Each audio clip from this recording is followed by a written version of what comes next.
bienvenue sur les conversations autour de la parentalité sur le média Setalma. Dans cet épisode, je reçois Tidiane Deme, cofondateur du fonds d'investissement Partech Africa.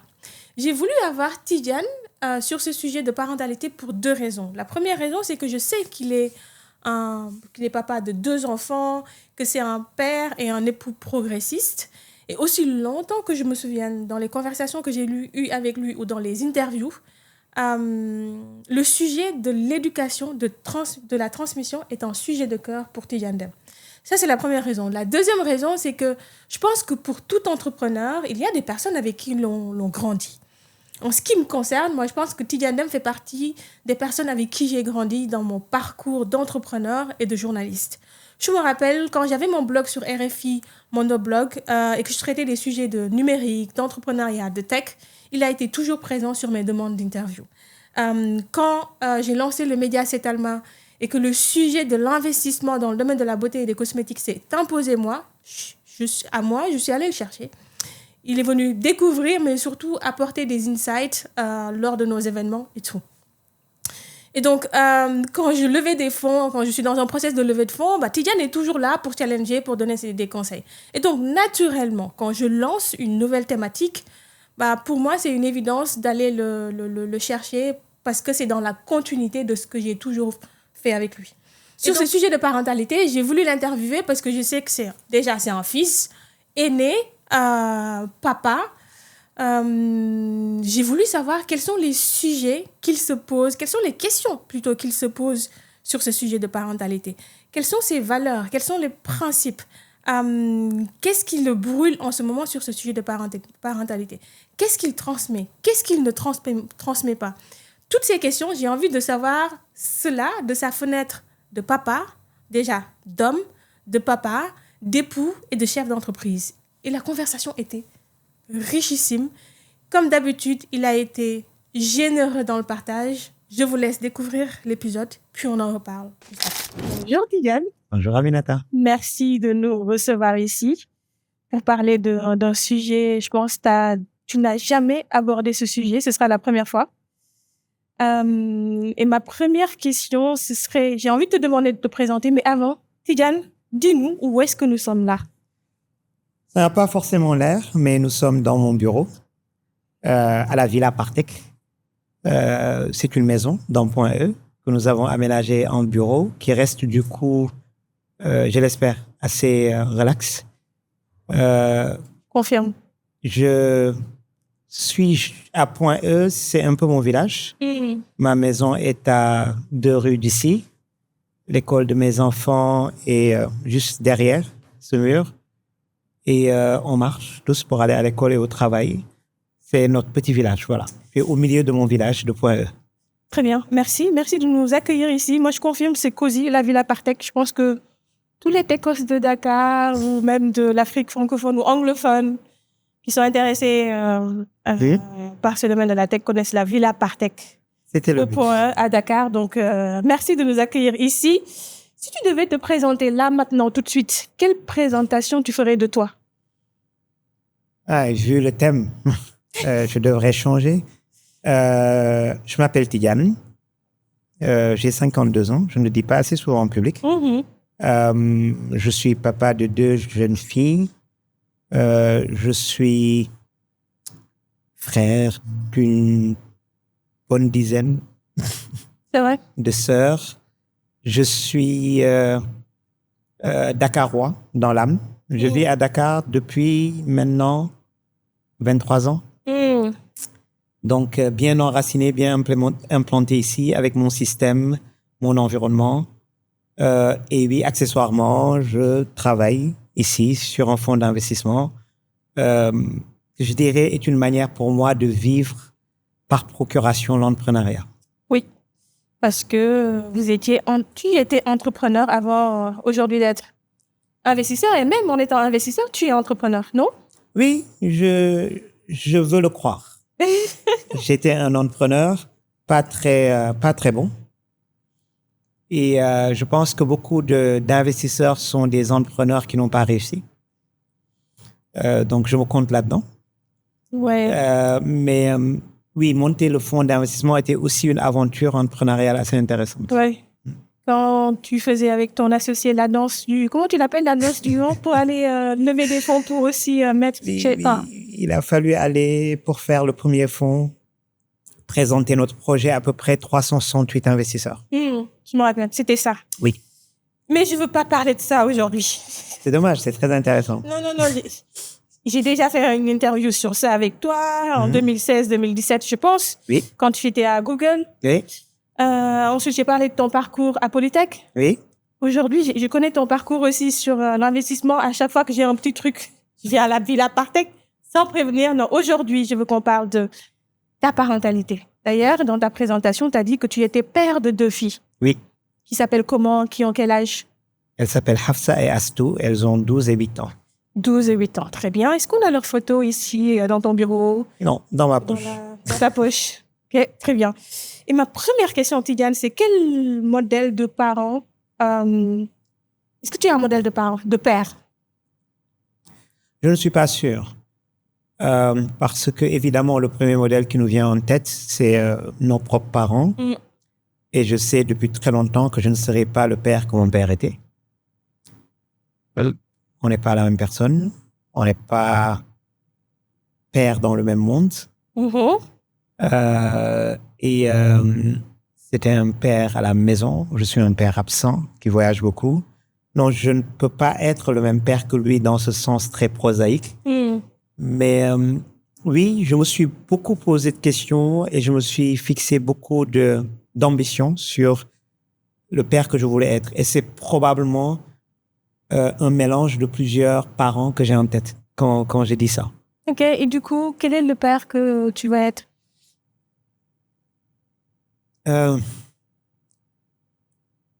Écoute, j'ai toujours dit aux gens que, adulte, j'ai apprécié rétrospectivement que mes parents ont en même temps été des parents qui nous ont poussés à aller très loin sur ce qui était important pour eux, le savoir. Et qui nous ont en même temps donné le choix de beaucoup de savoir, de nos orientations, mais qui ont poussé à certaines choses. Donc, j'aimerais être comme un père qui inculque à mes enfants cette idée de la valeur du savoir. Le savoir est important. J'aimerais leur inculquer quelque chose que j'ai aussi réalisé beaucoup plus tard quand je suis parti du Sénégal, quand je suis parti en Europe, qu'on m'a donné à mon insu beaucoup d'enracinement dans ma culture. Je suis né et j'ai grandi à Dakar, mais j'étais un enfant de mon village du Saloum, sans équivoque. Je connaissais bien ma famille là-bas, je parlais ma langue, je connaissais la vie du village, je connaissais mon histoire. Donc, cet enracinement-là, je ne l'ai apprécié que quand j'ai quitté le Sénégal et que je me suis retrouvé en Europe. Donc, je voudrais être aussi un parent qui enracine ses enfants. Mais devant le monde moderne, je me rends compte aussi qu'il faut que je sois un parent qui, et je ne sais pas comment le dire correctement en français, qui empower, qui donne à ses enfants la possibilité, qui les accompagne, qui les aide, qui leur donne la force d'aller faire des choses dans le monde. Et ça me semble être quelque chose de plus en plus important pour moi, avec le temps, cette idée qu'on est là aussi pour être donné aux enfants le soutien dont ils ont besoin, pas un soutien dans le sens aide, mais l'encouragement, les capacités, l'autonomie, la liberté d'aller faire des choses. Pourquoi c'est aujourd'hui de plus en plus important? Pourquoi ça? Avant, ça ne l'était pas, ce que je comprends. D'abord, je pense que quand on n'a que des filles, on est particulièrement interpellé par cette idée de leur donner la force et la liberté d'aller faire. Parce que ce n'est pas donné pour les filles. Ce n'est pas là a priori. Et donc, ça me rend plus sensible au sujet. Mais parce que aussi, encore une fois, avec l'âge, je me suis rendu compte... Je pense que ce que je dis là doit être d'une grande banalité parce que tous les enfants découvrent, adultes, ce que leurs parents ont été pour eux. Mais je me suis rendu compte que mes parents m'ont donné et parfois, ça a dû leur coûter. mais ils ont fait l'effort de me donner l'opportunité, la liberté d'aller faire beaucoup de choses. Par exemple, tu le disais tout à l'heure, je suis entrepreneur. Cela veut dire que je n'ai pas voulu prendre les chemins les plus simples, les moins risqués. Je n'ai pas cherché après mes études à trouver un bon poste tranquille. Et quand je l'ai trouvé, je l'ai quitté pour aller faire autre chose. Ils ne m'ont jamais dit, attention, on a besoin de toi. Tu dois t'occuper de la famille, tu ne peux pas te permettre. Ils m'ont dit, oui, vas-y, essaye. Et c'est ce que j'appelle l'empowerment. Et je pense qu'au moment où on fait ça pour quelqu'un, la personne ne réalise pas forcément, un, qu'on est en train de t'empower, et deux, que la personne qui le fait est en train de sacrifier quelque chose pour te permettre de faire ça. Et, mais ça te permet d'aller, toi, t'épanouir, te construire, te développer, faire des choses. Et c'est ce que j'essaie de dire quand je parle d'être un parent qui donne à ses enfants la capacité, à la liberté d'aller faire. Et, mais il y a beaucoup de choses que j'aimerais dire sur le parent que je vais être. Mais je pense que c'est de la théorie. Ouais, j'y reviendrai. Du coup, ça m'interpelle ce que tu dis. Est-ce que tu te rends compte aujourd'hui que c'était un privilège d'avoir des parents qui te disent « Vas-y, ne t'occupe pas de nous » dans un pays comme le Sénégal ou sur un continent comme l'Afrique où on attend les enfants à ce qu'ils finissent vite les études, travaillent et aillent trouver un job pour pouvoir envoyer. J'ai fait des interviews sur les polytechniciens. Je sais pas si tu te rappelles, et beaucoup avaient fini Polytechnique pour aller faire vite, travailler, ne pas continuer ce qu'ils voulaient vraiment faire. Il y en a qui voulaient faire des trucs. C'est peut-être ce qu'ils voulaient faire aussi. Non, ils l'ont dit dans les interviews. Et quand tu écoutes nos gens au Sénégal, en Afrique, beaucoup ont écourté soit leurs études, soit leurs désirs pour aller travailler et subvenir aux besoins. Est-ce que tu te rends compte aujourd'hui que c'était un privilège, une chance, une force, ou est-ce que tu t'en es rendu compte beaucoup plus tôt, bien avant? Écoute, c'est d'autant plus un privilège que je suis le premier fils de mon père, le premier garçon. Donc la responsabilité devait être normalement au-dessus de ma tête, sur mes épaules dès le premier jour. Pas pour dire que je n'ai pas senti de responsabilité, mais ce n'était jamais une responsabilité de faire quelque chose très vite qui te permet de t'occuper de tes parents. C'était un privilège parce que j'étais très rapidement conscient au moment où je faisais mes choix dans les études supérieures que j'avais plus de liberté dans ces choix-là que des gens autour de moi. Je le voyais déjà. Je le voyais quand, après très peu d'années finalement de travail, je fais le choix de l'entrepreneuriat et que on me laisse faire ce choix. Et surtout que des camarades, des amis sénégalais, africains m'interpellent sur « mais qu'est-ce que tu fais ?» Et c'est eux qui mettent le doigt dessus « mais qu'est-ce que tu fais ? Tu arrêtes ton travail là ? Tu restes pas à attendre ta carte de séjour ? Et où je vois qu'il y a une sorte de carcan dans lequel tout ce monde est enfermé et doit construire et que je n'ai pas. Mais après, je ne veux pas trop critiquer cette responsabilité-là parce que, de mon point de vue, c'est une histoire de contrat social. Notre contrat social, une partie de notre accomplissement, c'est être couvé, être éduqué, grandir et, à notre tour, couver, nous occuper, supporter et nos parents et la famille élargie. Je ne pense pas qu'il faut forcément critiquer ce contrat social-là. Mais je pense qu'il faut apprécier quand on t'a donné des passe-droits. J'ai l'impression qu'on m'a donné un passe-droit. Mais je pense qu'on m'a donné aussi un passe-droit probablement parce que mes parents pouvaient me le donner. Parfois, les gens n'ont pas le choix. Ils pouvaient? Oui, ils pouvaient. Écoute, après, au-delà des considérations purement matérielles, il y a autre chose qui est en jeu. Les parents viennent d'une certaine société, d'une certaine culture et ont un modèle avec lequel ils ont grandi. Et ce modèle-là leur dit ce que leurs enfants doivent faire. Et au-delà des considérations matérielles, donc, quand ils acceptent de laisser leurs enfants faire quelque chose, ils viennent d'aller contre tout ce qu'ils savent. Ils viennent d'aller contre ce que leur famille, leurs propres parents leur disent. Et ils seront jugés.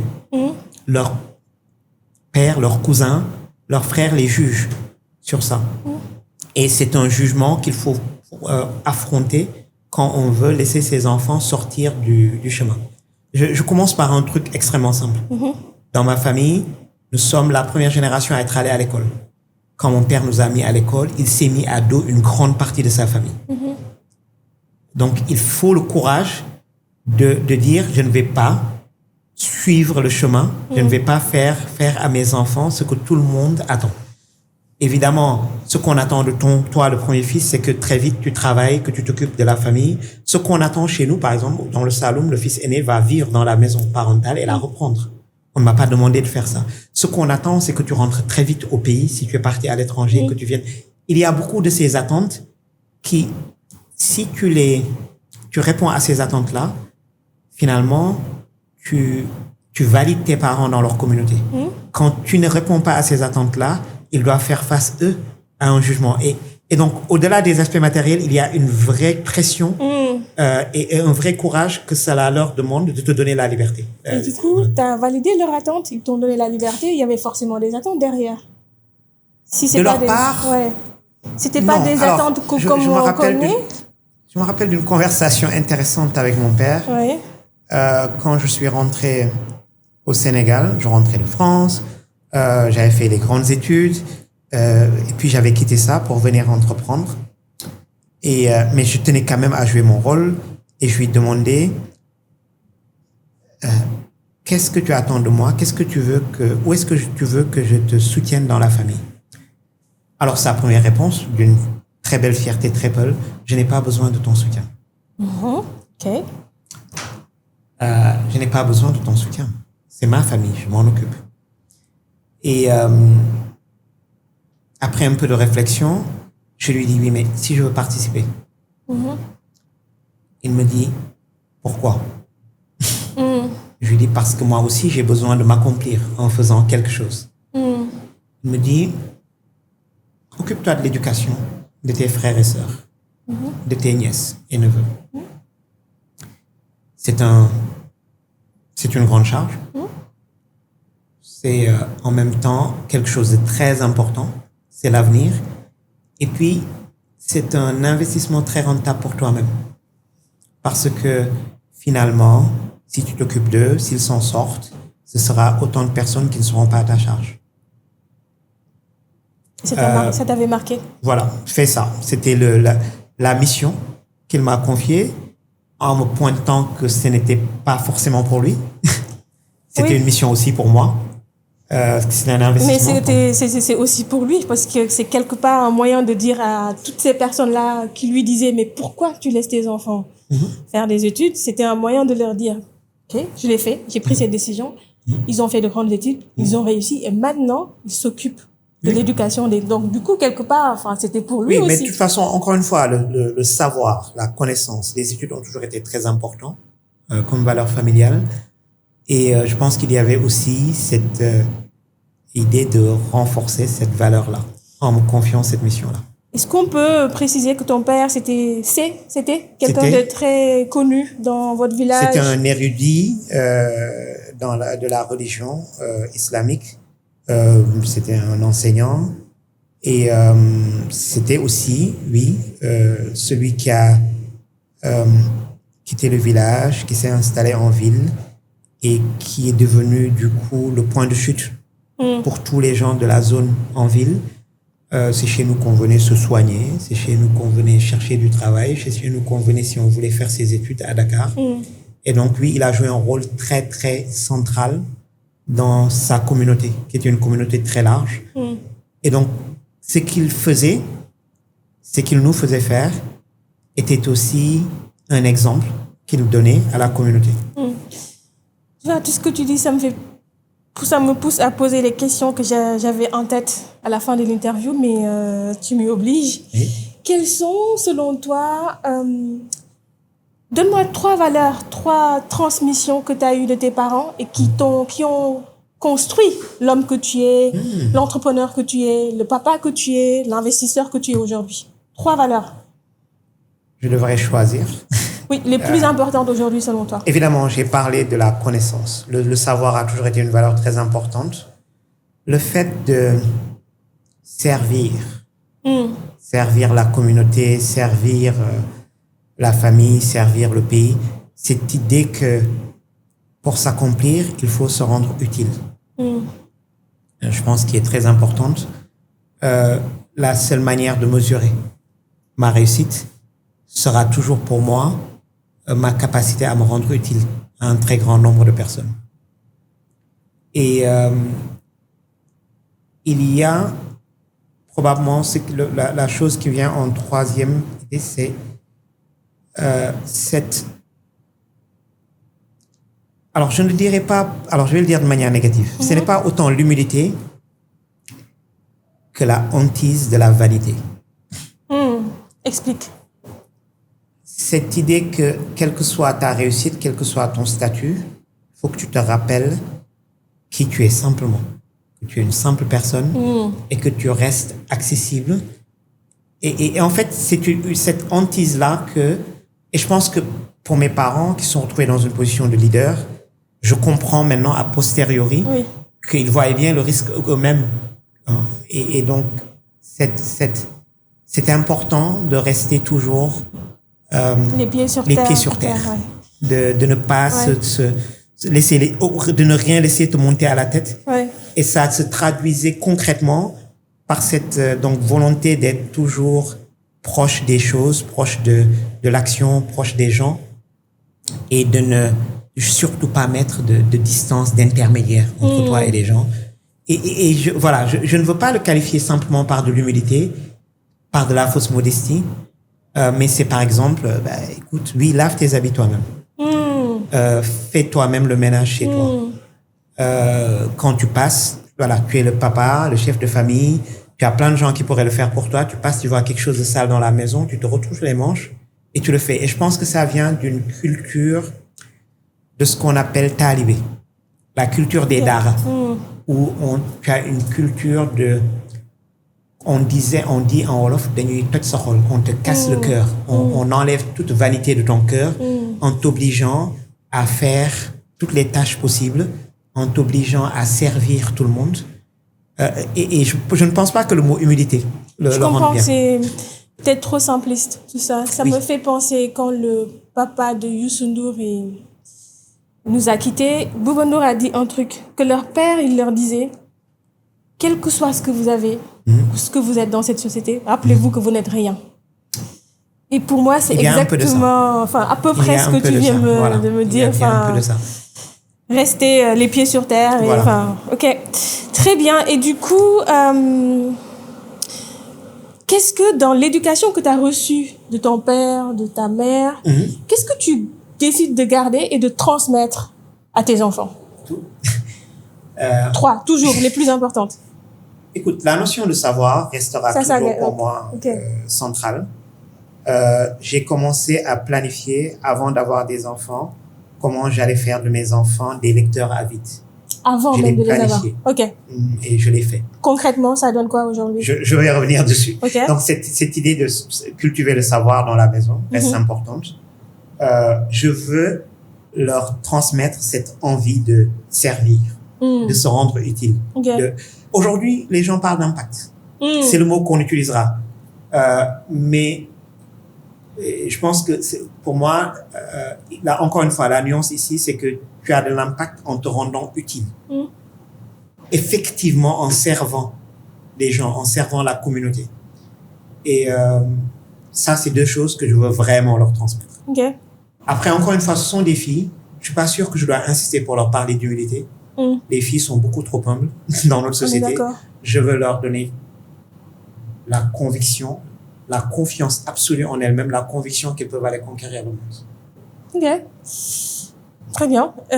C'est très différent, tu vois. Pour le coup, je ne leur parle pas d'humilité, je leur dis que c'est vous allez conquérir le monde. J'entends. Et du coup, c'est tout toi, parce que, c'est tout toi. Du coup, on revient sur le servir. Comment tu sers, toi, aujourd'hui? Écoute, je vais encore faire une référence à une conversation avec mon père, à mon retour au Sénégal. Il me dit, tu veux rentrer? Oui, papa, je vais rentrer. Tu sais, moi, je ne suis pas un de ces parents qui demandent de rentrer à la maison. Je dis, ah bon? Il dit non. Écoute, je n'habite pas là où je suis né. Je suis à Dakar. Je suis né là-bas au village. On n'est pas obligé d'habiter là où on est né. Et il me dit, et je lui dis, où est-ce qu'on doit habiter alors? Il me dit, là où tu dois habiter, là où tu dois être pour te rendre utile. D'accord? Il me dit, mais la question, c'est à qui tu veux te rendre utile? Donc, cette notion de servir, elle commence par décider à qui. Et est-ce que, elle me dit, ça peut être aussi réduit que je veux servir ma petite famille, ou ça peut être aussi large que je veux servir une grande cause, tous les enfants du monde. Mais tu as dit servir à un plus grand nombre. Oui. Alors, pour moi, maintenant, c'est peut-être encore une fois l'âge. Je ne pense pas que je vais sauver le monde. Je pense qu'il faut avoir des ambitions fortes, mais des ambitions réelles et réalistes. Oui, je pense que c'est très légitime de dire je veux m'occuper des femmes de la banlieue. C'est déjà un grand nombre. Oui, ça peut être très légitime de dire je veux m'occuper des enfants de la Médina. Mais est-ce que tu le fais? La question, c'est concrètement. Ah, j'essaie. Oui, j'essaie. Ok. Alors, après, je suis un ingénieur. Je suis un... Et en tant qu'ingénieur, on cherche à trouver comment améliorer le système. Ok, je suis très mauvais à travailler sur les symptômes. Je n'aime pas m'occuper d'une personne. J'aime comprendre qu'est-ce qu'on peut faire pour toutes les personnes qui sont dans la même situation. Et donc, évidemment, ça m'amène à aller chercher de l'impact systémique. Je pense que on a une jeunesse africaine qu'il faut accompagner pour qu'elle se réalise, pour qu'elle trouve de l'emploi, pour qu'elle... je le fais en accompagnant l'entrepreneuriat, pas en prenant un ou deux jeunes. Donc ça, c'est le côté ingénieur. Je me soigne, j'essaie de revenir parfois à la réalité, de s'occuper d'une personne aussi, c'est bien. Mais je cherche les solutions systémiques. Et donc, je m'occupe... Je pense que c'est plus difficile du coup pour moi de dire quel nombre. Oui, je vois. Mais quel domaine, dans quel domaine je veux servir. Et aujourd'hui, c'est l'entrepreneuriat.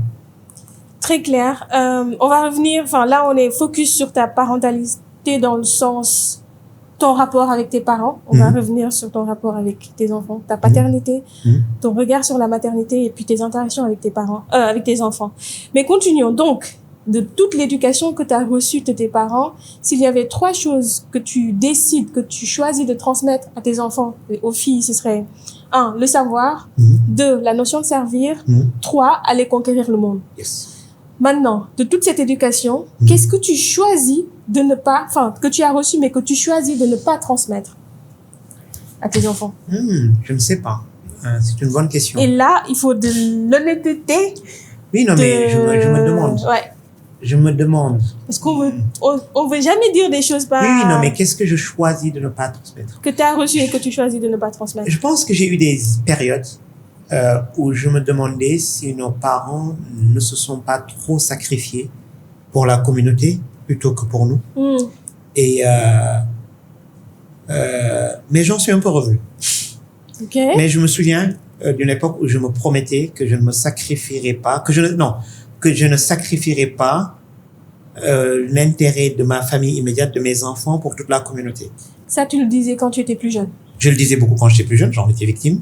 Et donc, bien sûr, je me disais, moi, je ne ferais pas ça. Ok. Maintenant, je vois en partie ça comme juste le jeune qui voulait privilégier son confort et les parents qui voulaient nous apprendre un peu plus, je ne sais pas comment dire ça, l'austérité et le partage. J'entends. Et donc, je ne suis pas, j'aimerais transmettre plus ça à mes enfants, mais je pense pas que je le fais. Du coup, la question, c'est qu'est-ce que tu avais reçu et que tu ne vas pas transmettre? Non, je pense que ça, tu vas pas transmettre. Pas autant, parce que je suis sûr que je ne les sacrifie pas autant qu'il faudrait. Je sais pas, je peux te donner un exemple simple. Je n'ai jamais eu ma chambre à moi dans ma maison. Et quand j'étais en seconde, je pense, j'ai décidé d'avoir une chambre à moi dans ma maison et je l'ai construite. C'est-à-dire, il y avait une terrasse au-dessus du garage que j'ai réaménagé, j'ai mis un toit et j'ai construit une maison. Et mon père m'a regardé faire, m'a encouragé. Et quand j'ai fini d'aménager cette chambre, le premier jour, il a mis des gens dedans. J'ai anticipé la réponse. Oui, donc je n'ai jamais eu ma chambre. Mes filles ont leur chambre. Ouais. Donc je ne les ai pas, je ne leur ai pas imposé ce qu'on m'a imposé. Mais du coup, ça, tu choisis de ne pas transmettre. Mais je pense que ce n'est pas un choix. Ou en tout cas, c'est juste du manque de courage. Je veux le choix. Ah, ok, d'accord. C'est plus du manque de courage qu'un choix. Qu'est-ce que je choisis de ne pas Il en reste deux autres. Qu'est-ce que je choisis de ne pas leur transmettre? Qu'est-ce que je choisis de ne pas leur transmettre? Je pense que mes parents avaient probablement moins de tolérance pour, comment dire, plus d'exigence sur certaines choses, les études, le comportement, etc., que moi. Mais alors, d'abord, je vais backtracker un peu sur ça. Je pense que il y a des choses qui naturellement ont changé parce que on est sur une génération différente. Dans ma génération, la manière d'être d'un enfant était très cadrée. C'est-à-dire, devant des adultes, on devait se taire. On n'avait pas droit à la parole. J'encourage mes enfants à prendre la parole. Quand on était petit, les enfants ne devaient pas trop remettre en question leurs parents. Je les encourage, même si parfois j'ai envie de dire maintenant on se tait, on fait ce que j'ai dit. Je confirme qu'elle s'exprime super bien, qu'elle ne demande pas la permission. Et je pense, mais je me demande dans quelle mesure c'est juste une question d'époque et plutôt que un choix délibéré de ma part de faire différemment. Parce que je pense que les enfants d'aujourd'hui sont plus autorisés à s'exprimer, sont plus autorisés à avoir une opinion, ont la permission de remettre en question et qui n'existait pas. Moi, je pense que je ressens que c'est un non-choix ou un choix inconscient.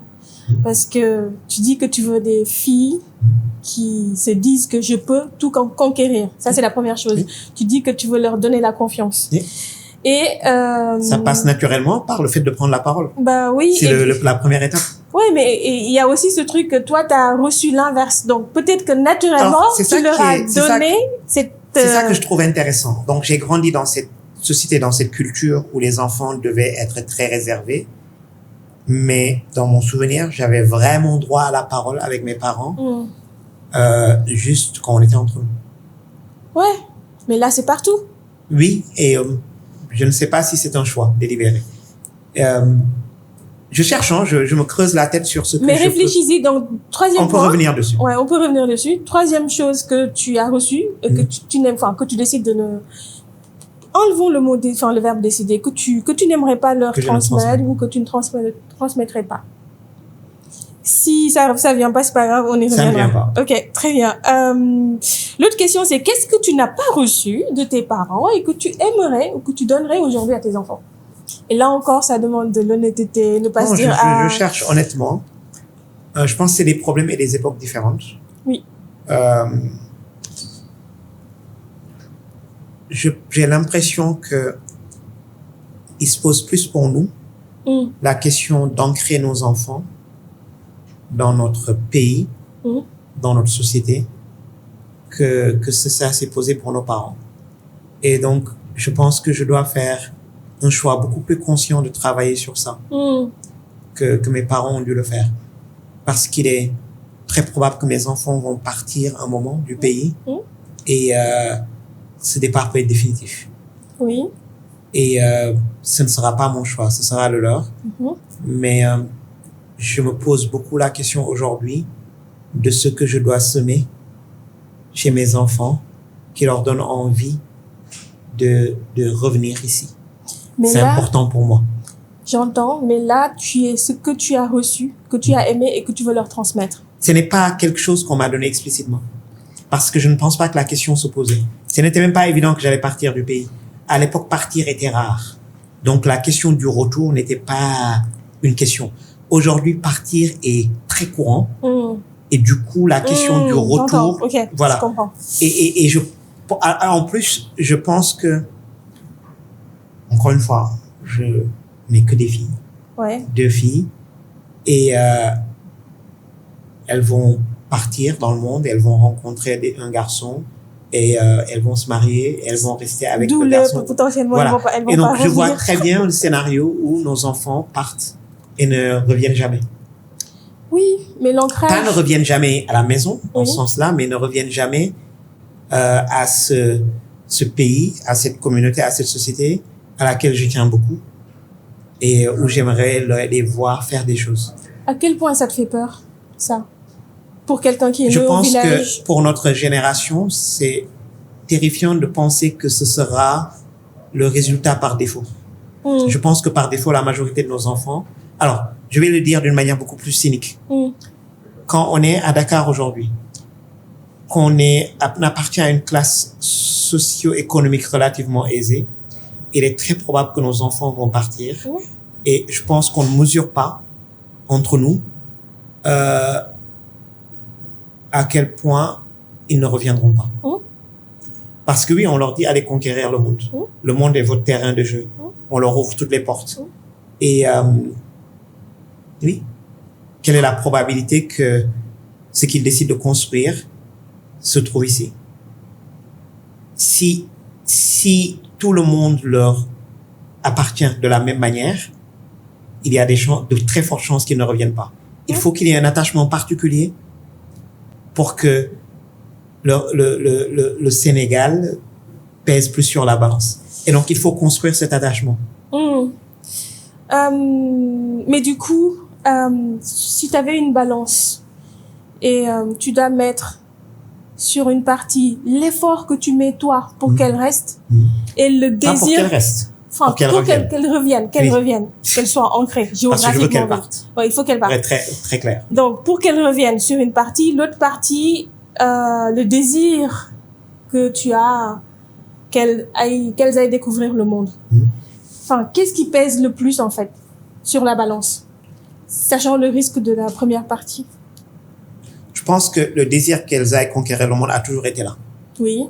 Il a toujours été là. Oui. C'est beaucoup plus récemment que l'inquiétude du détachement est arrivée.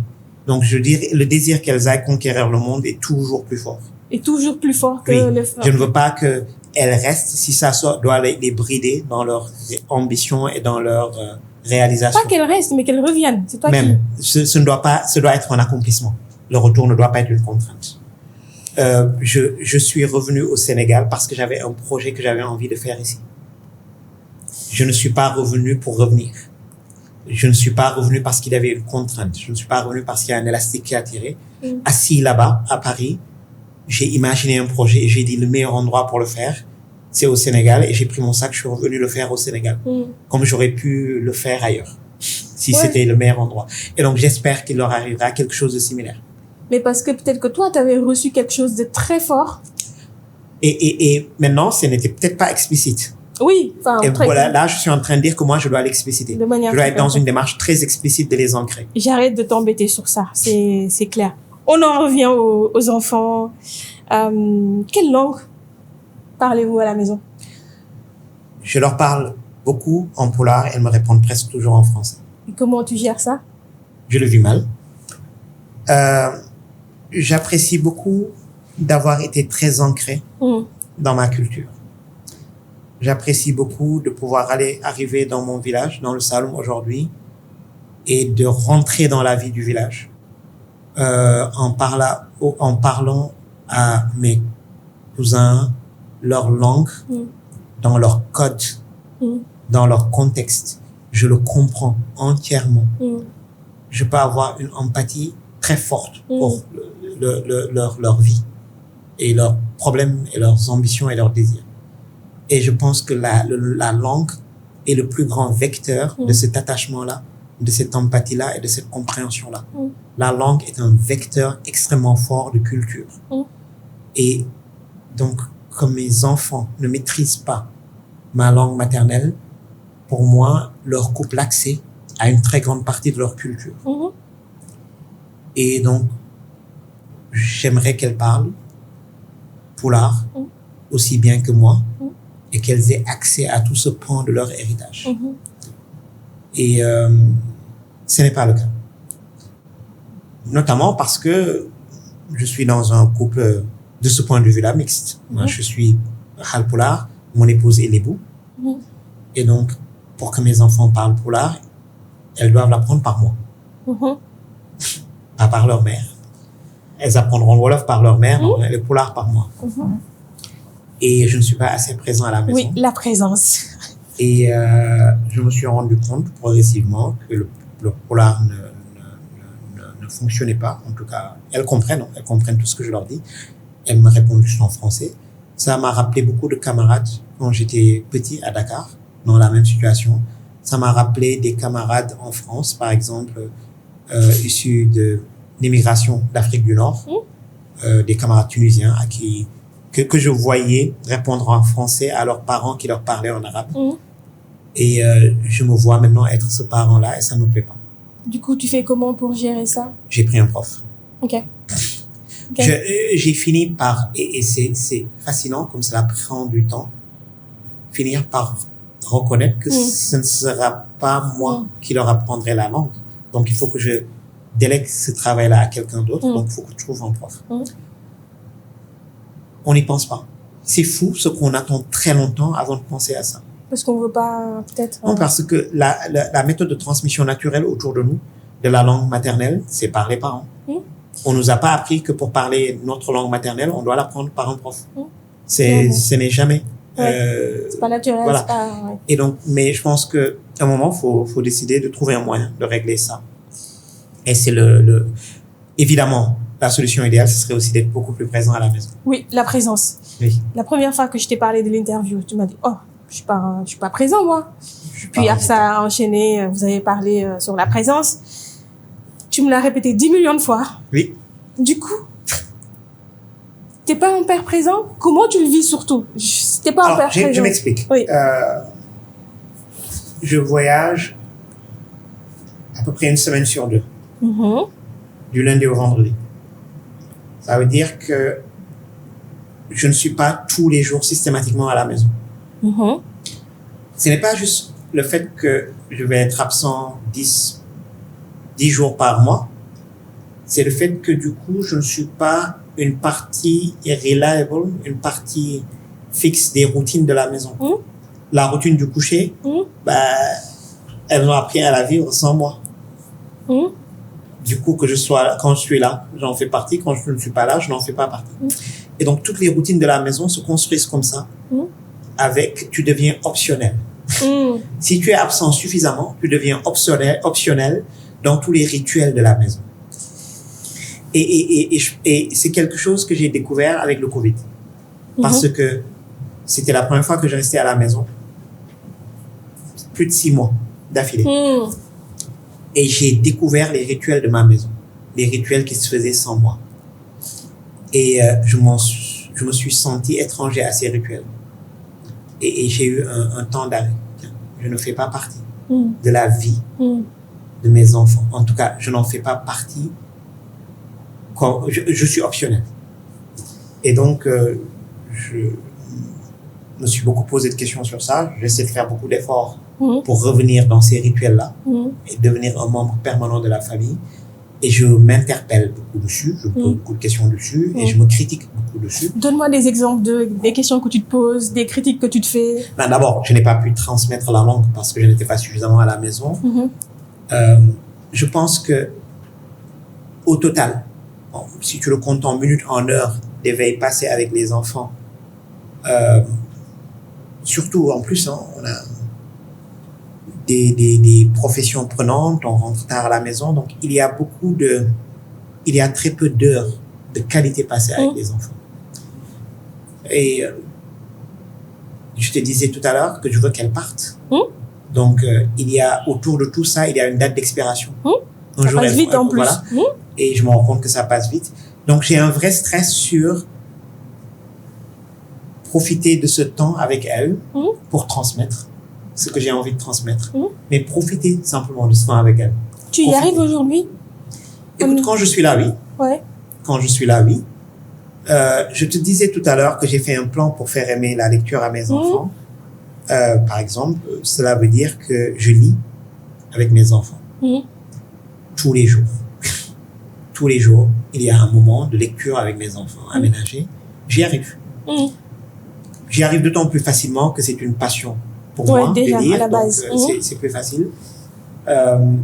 Mais écoute, si je m'écoutais, c'est moi qui ferais les corvées de les préparer le matin, les amener à l'école. C'est moi qui verrais les devoirs. C'est moi qui les corrigerai. C'est moi qui ferai les préparations des examens. C'est moi qui les amènerai dans toutes les autres activités. Je pense que leur maman fait 80% du travail. Pourquoi tu ne t'écoutes pas, du coup, Tidiane? Pour m'écouter, il faudrait que j'arrête de voyager. Pourquoi tu n'arrêtes pas de voyager? Cela voudrait dire tronquer une grande partie de la mission que je me suis donnée. Ok, et comme coup, mon épouse me l'a dit gentiment, ouais. Il y a très longtemps, elle dit, si nous décidons de vivre au Sénégal, j'ai peur que le pays soit trop petit pour ton ambition et que la seule solution, ce sera de beaucoup voyager. Elle l'a perçu très tôt, elle l'a pointé très tôt et me l'a expliqué comme une des raisons pour laquelle elle va accepter de me laisser faire. Oui, parce que si tu as tant soit peu d'ambition, tu auras besoin d'un espace plus large que le pays et donc tu devras beaucoup voyager. Est-ce que tu te rends compte de ton privilège? Absolument. D'être un homme, d'avoir de grandes ambitions, d'être marié, d'avoir 2 filles, de voyager souvent, comparé à une femme qui en veut, super ambitieuse, mariée, 2 filles, mais que le voyage, ça peut être un frein dans tous les sens du terme. D'abord, oui, je me rends compte de mon privilège. Ensuite, je suis d'autant plus sensible à ce privilège que je n'ai que des filles. Et qu'encore une fois, j'ai beaucoup de sœurs. Ma mère a fait 7 enfants, 2 garçons, 5 filles. Donc, je suis particulièrement sensible à cette inéquité. Ce n'est pas de l'égalité, c'est de l'inéquité. Et je pense qu'on doit construire petit à petit des mécanismes qui permettent de donner ce même privilège à tout le monde. Ce qui veut dire qu'il faut normaliser un certain nombre de choses. Il faut normaliser l'inverse. Ça restera toujours théorique, mais j'ai toujours dit que mon ambition était d'être père à la maison. Père au foyer. J'ai toujours taquiné mon épouse sur le fait que, par exemple, pendant les périodes où moi j'étais employé et pas entrepreneur, je la poussais elle à être entrepreneur. En lui disant, si ça marche, je serai père au foyer. Si ça marche ton projet, je serai père au foyer. Et je pourrais passer mon temps à lire, m'occuper de mes enfants. Que ferais-tu de tes ambitions, Tidiane? Est-ce que tu y crois vraiment, sincèrement, avec tout ce que tu viens de dire tout à l'heure par rapport à tes ambitions, ta mission? Oui, mais une manière de servir ce genre d'ambition, c'est aussi d'enabler quelqu'un d'autre qui le fait. Aussi? Je viens de te dire aussi qu'entrepreneur, que je vis l'entrepreneuriat par procuration. Je ne suis pas l'entrepreneur qui va construire la néobanque pour la prochaine génération d'Africains. Mais je vais être derrière cette personne-là et le soutenir. Et je pense que ces choses-là s'appliquent aussi à la maison. Je ne serai peut-être pas la personne qui accomplit tout ça, mais je serai très fier d'être le mari de la personne qui a accompli tout ça. Et donc, il faut savoir. Et puis, une autre manière de le voir, j'ai 50 ans, la moitié des choses que je rêve de faire, je ne les ferai pas. Il faut que j'encourage quelqu'un d'autre à le faire et que je le soutienne. Et donc, il faut qu'on apprenne à accepter cette position-là, nous les hommes, parce que on a appris aux femmes à être dans cette position-là. On a dit, derrière tout grand homme, il y a une grande dame. Qu'est-ce que je déteste cette expression. Elle est vraie, mais qu'est-ce que je la déteste. Parce qu'elle leur dit que c'est ça leur rôle. J'aimerais qu'on dise aussi que derrière toute grande dame, il y a un bon mari à la maison. Tu le dis là? On le sait? Parce que t'es pas là. Écoute, il faut aussi que je reconnaisse quelque chose ici. Oui. Je n'ai que des filles. Je ne suis plus égalitaire. Je suis complètement biaisé. J'ai choisi mon camp. T'as pas le choix en même temps. Non. Je veux qu'on donne le monde aux filles. Ça me fait penser à une question que je voulais te poser au début, qu'on pose souvent aux hommes, aux femmes, pardon, et pas aux hommes. Comment tu concilies la vie pro et la vie personnelle? Mais je pense que tu y as quelque part répondu. Oui, mais difficilement. La vérité, c'est difficilement parce que je suis pas assez présent. Oui. Mais il y a cette...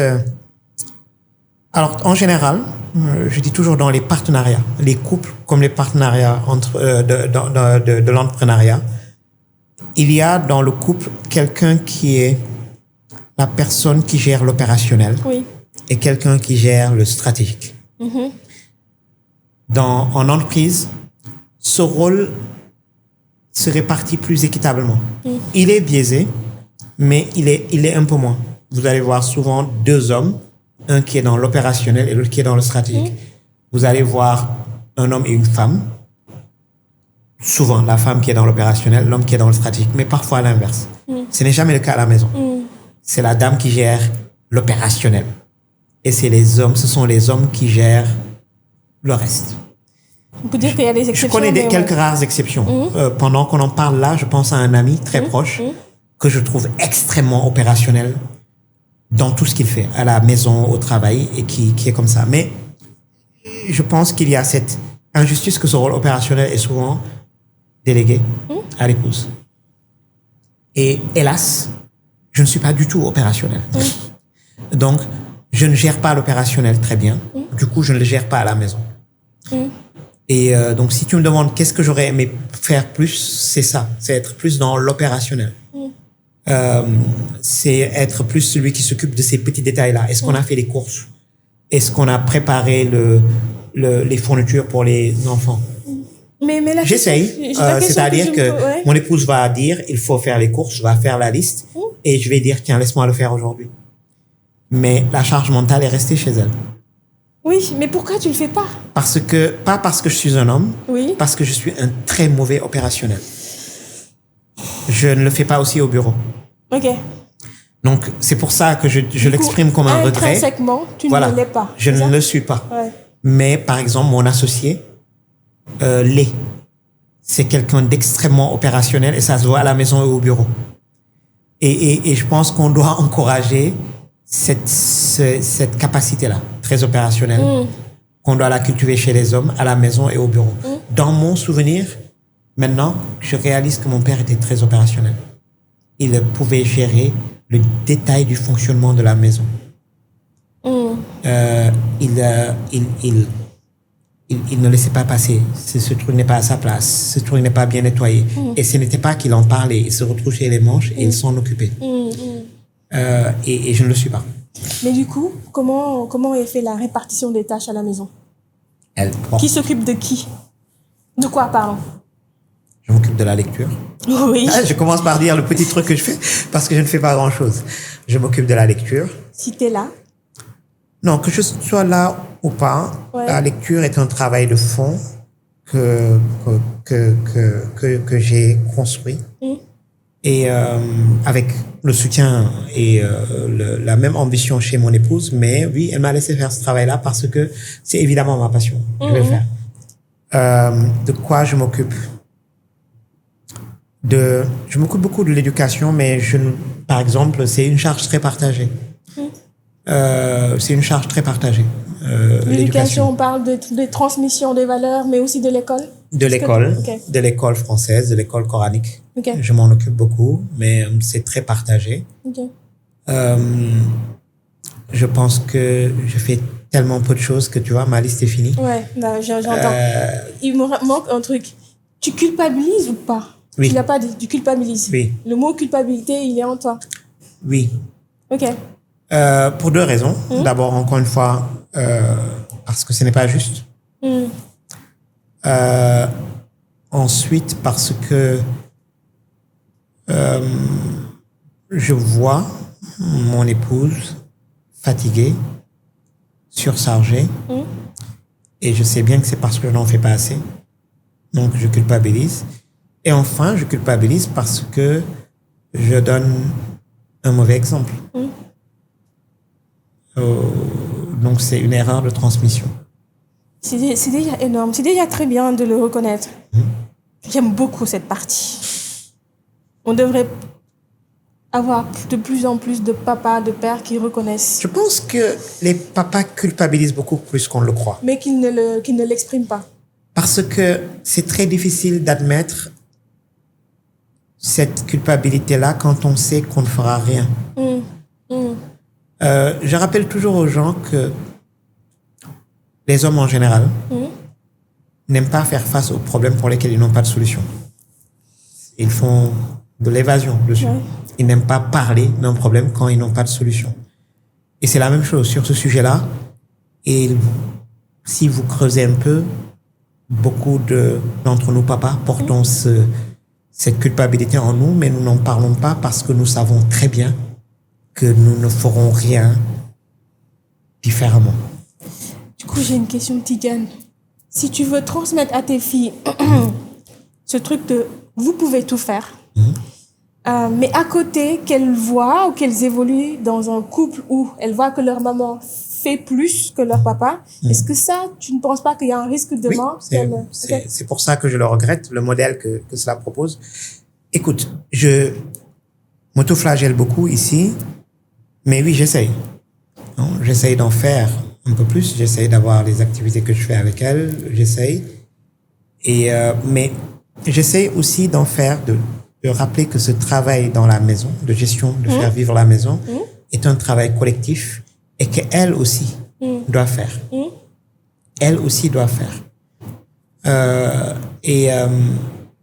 Cela veut dire qu'il faut que nous, les parents, on apprenne à les impliquer.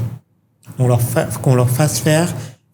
Et c'est très facile au Dakar de rater ça. C'est très facile de laisser, parce qu'au Dakar, on a du personnel à la maison. On est dépendant. Ouais. Donc, c'est très facile de laisser nos enfants grandir sans jamais passer la serpillière, sans jamais faire la vaisselle, sans faire leur part des corvées de la maison.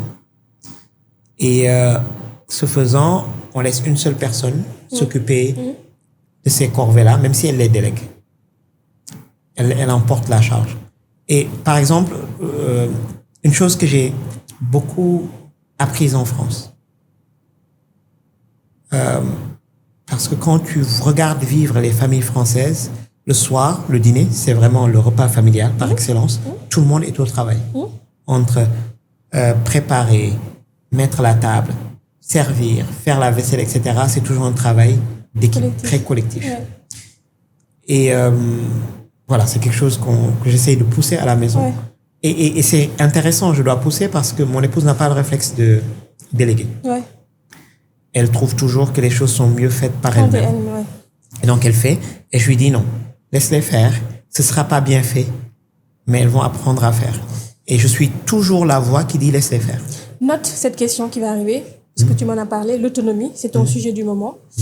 Note aussi la question des privilèges. Est-ce qu'elles sont conscientes qu'elles sont privilégiées, qu'elles ont des privilèges? Mais avant cette question, Tidja, je reviens sur ton privilège à toi d'être un homme qui voyage, marié avec des enfants, et que ce n'est pas forcément le cas de beaucoup de femmes dans nos sociétés. Qu'est-ce que tu peux faire à ton échelle pour changer cela, concrètement?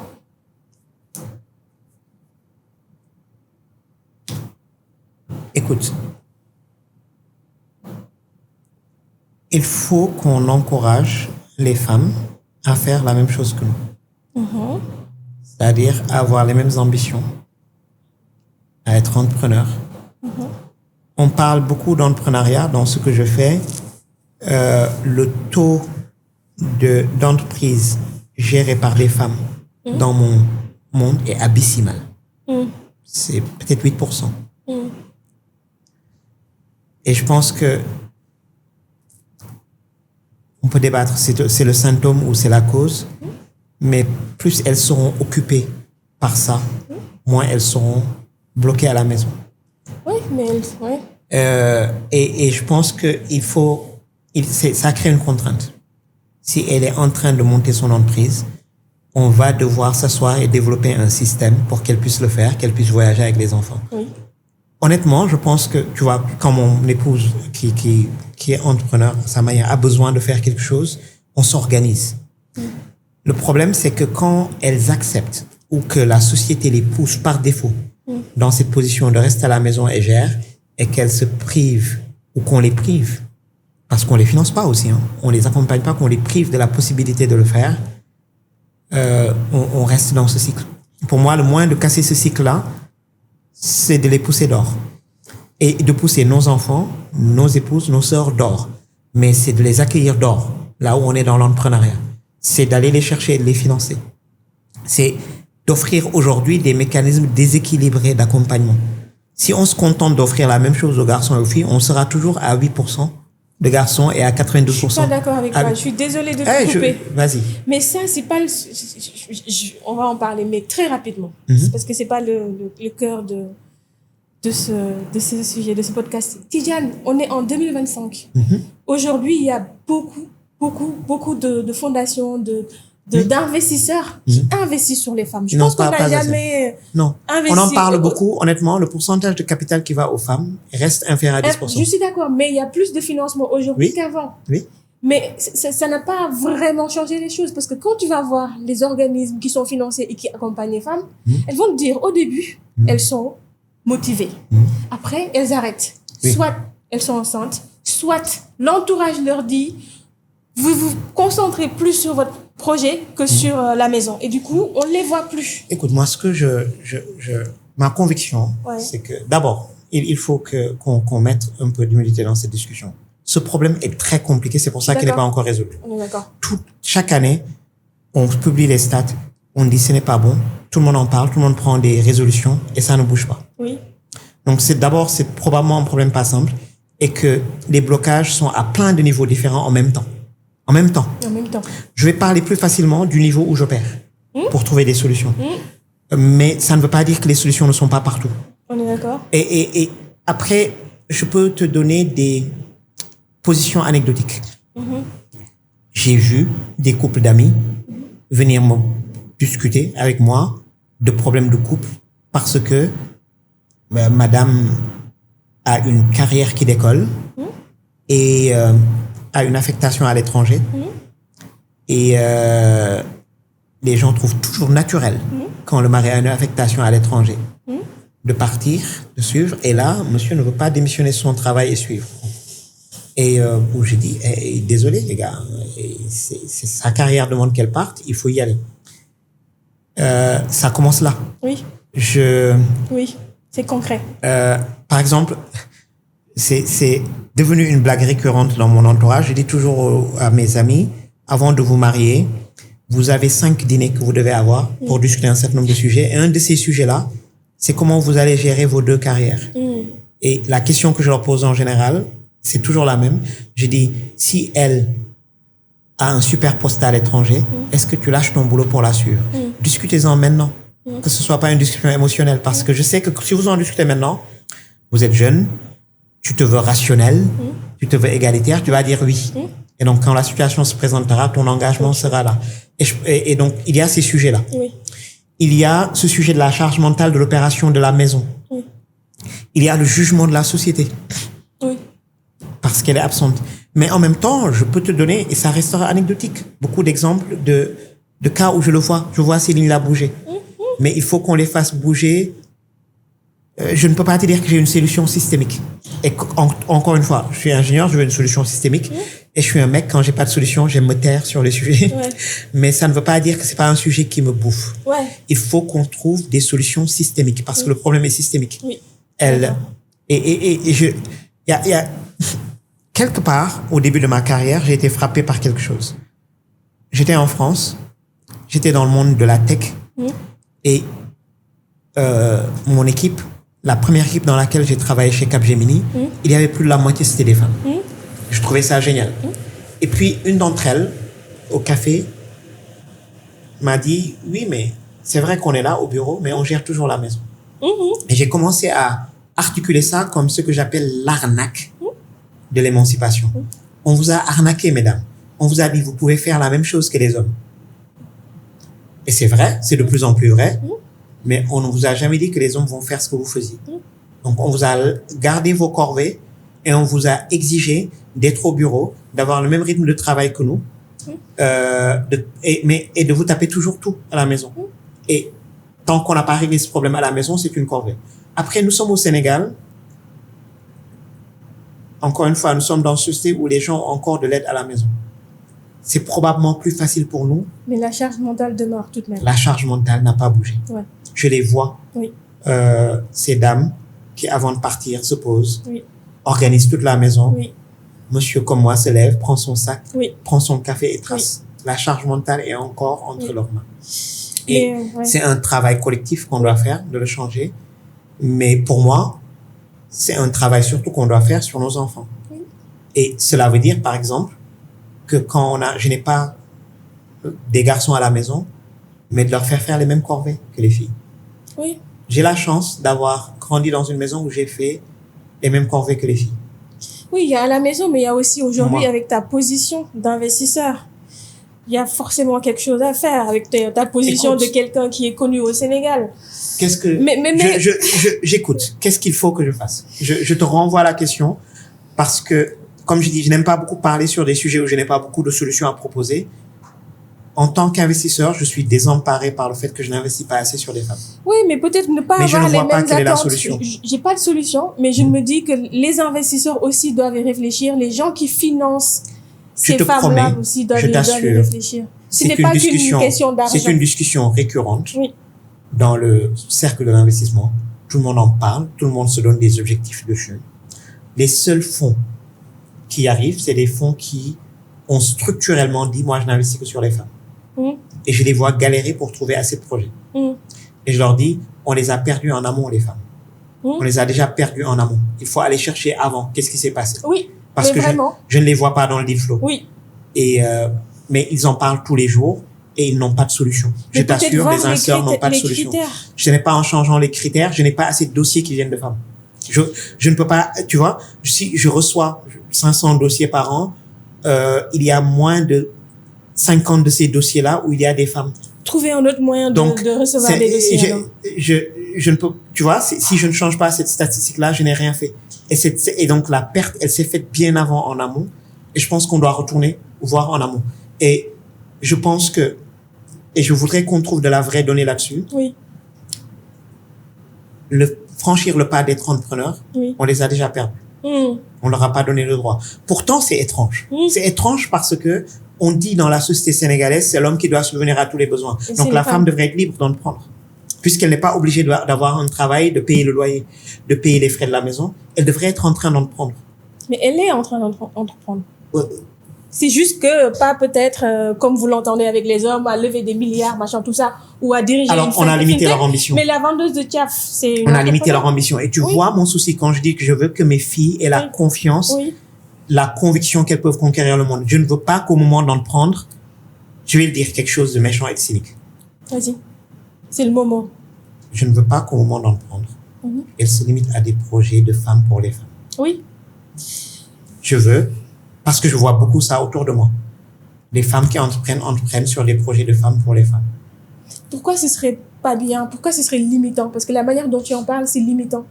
Tout ce qui est un projet de X pour X est limitant. J'entends. Mais s'il y a un besoin. Hein? S'il y a un besoin et si les femmes sont tellement pas intégrées dans le système que... Oui, il faut que quelqu'un le fasse. Ça n'en reste pas moins limitant. Quand quelqu'un décide de construire la néobanque pour les Africains, il ne décide pas de construire la néobanque pour les femmes. Normal. Elle construit la néobanque pour tous les jeunes Africains. Et donc, c'est pour ça que je n'aime pas les projets des femmes pour les femmes. J'ai l'impression que ça limite leur ambition. Encore une fois, beaucoup de ces projets sont magnifiques, ont beaucoup d'impact, mais j'aimerais que mes filles pensent des projets très globaux, très ambitieux. Et non, je ne veux pas qu'elles fassent des projets de femmes pour les femmes. J'entends. Mais ça, et j'assume que cette position est potentiellement controversielle. Ouais, et puis c'est l'investisseur qui parle. J'entends ce que tu dis. Je suis d'accord, mais... Je te provoque quand je dis ça. Oui. Tu travailles sur des projets de femmes pour les femmes. Sur beaucoup de tes projets. Tu vois, quand je parle de parentalité aujourd'hui, ça touche tout le monde. Tu t'adresses aux parents? Je m'adresse aux parents. Avant ça, tu as travaillé sur les cosmétiques. Les cosmétiques. Avant ça, j'ai écrit des articles sur la politique, la société. Voilà.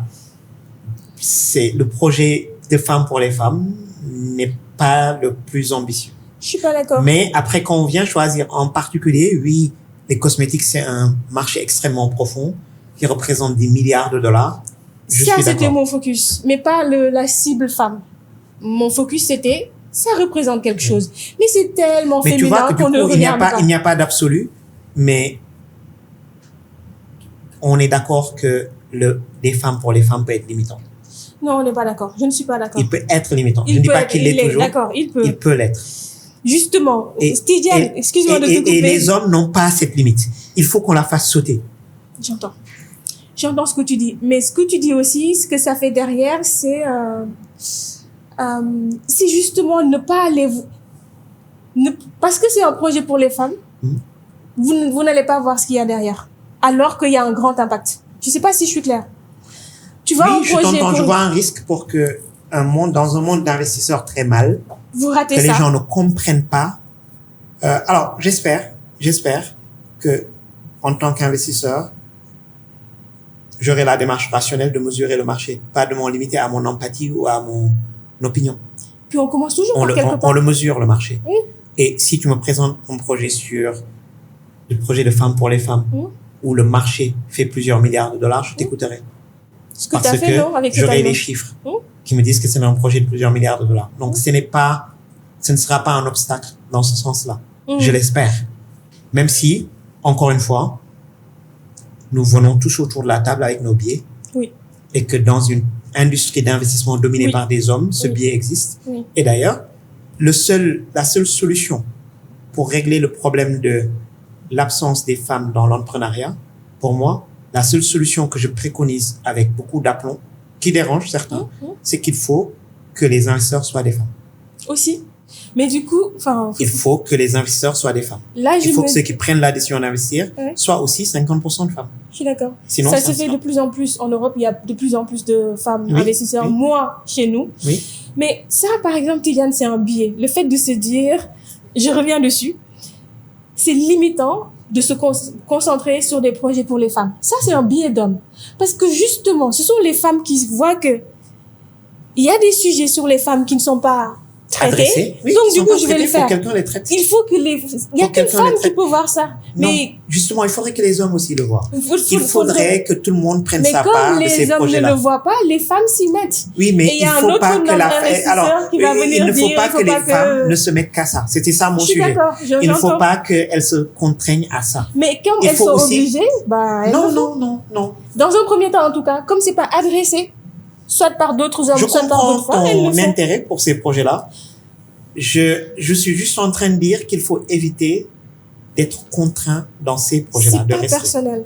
Oui. Ce n'est vraiment pas personnel. Non, vraiment. C'est pas lié à cet allemand. Encore une fois, quand j'ai lancé cet allemand, moi, j'ai vu du potentiel, du business. Oui. Tu vois, c'est pas que c'est dirigé par les femmes.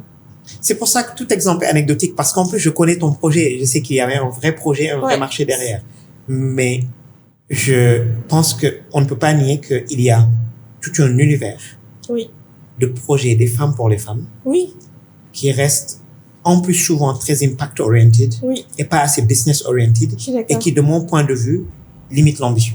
J'entends. Et ce que je suis en train de dire en tant que parent, c'est que j'aimerais que mes filles ne se contraignent pas à cet univers. Très bien, c'est très clair. Et ce que j'aimerais dire à l'investisseur... J'aimerais dire que le terrain de jeu est là. Cet univers-là est un des coins du terrain de jeu.